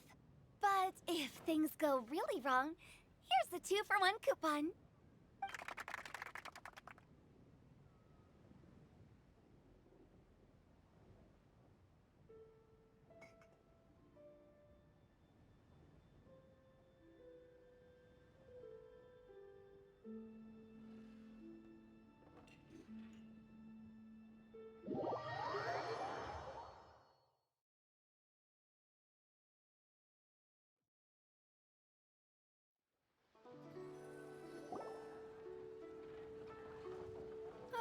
It's getting late. I won't take up any more of your time. You're all free to go as you please. Yep, the tea was amazing too. You don't have to go all polite on me. Just remember to come when I invite you next time. Let's see. It's dark out, so I'm going to accompany Xiangling, Xingqiu, and Changyun back home. As for the rest of the guests, I'll leave them to our consultant. No need. I'm headed towards the harbor to meet a friend on the ship. There's no need to trouble one such as Mr. Zhongli. I think you know the place I'm talking about. Come meet me anytime. It was great getting to know you all. Let's meet again when the spring breeze begins to blow. Bye! Oh, we should write poetry together sometime. We'll catch you all later then. Don't forget to return to the parlor later. There's something I need you to do. Understood. See you later. Well then. Rex Lapis. Just Zhongli will do. I live as a mortal in Liyue Harbor now. I am just one among many who begin work at sunrise and retire to rest at sundown. If we were to consider status and seniority as Zhongli, I should be respectfully referring to you as Adeptus Shao. Heaven forbid. Not you too. I meant what I said. I heard that during the Latern Rite Music Festival, you conferred with Streetward Rambler and Cloud Retainer. I take it as you've gained a lot more knowledge about the past? The same truth will sound different coming from different people. As more bear witness to a story, feelings and interpretations expand in variety too. I once had a pleasant chat about the past and present with a Sumeru scholar named Soraya, and learned a few things about her research topic. From the evidence she found and the conclusion she made, her area of research is already very close to the truth. But there are multiple sides to humans and gods alike. In the legends recorded by humans, some gods were depicted as arrogant and condescending, while others were kind and capable. But whether to me, Streetward Rambler, Cloud Retainer, or younger adepti such as Shao and Ganyu, those adepti and gods that may seem extraordinary to humans are something more akin to close companions. This was as true back then as it is right now. Just how Shao may seem unapproachable to most, but the Traveler has proved otherwise. So there's no need to dwell too much on certain things. Zhongli, what you're saying is... It looks like you understood what I meant. The director asked me to accompany you on your return, but I don't think you'll need my protection. I'll be taking a walk around and admiring the night scenery. After that, it'll be time for me to go back and meet up with the director. Goodbye for now. Bye, Zhongli! Everyone's gone now. Paimon always feels a little empty inside when a lively celebration ends. But at least you always stay by Paimon's side. No. Paimon got it mixed up. Paimon, the best and most distinguished travel guide, will always stay by your side, traveler. Good that you were aware of that. Shell, is there anything else you want to do? We could take you on a tour of Liyue Harbor. No need. I've stayed here for much longer than I had expected. The city lights are a fine sight, but it's time for me to leave. The events of today occurred so abruptly. I appreciate your kindness. Okay. I'll see you next time then.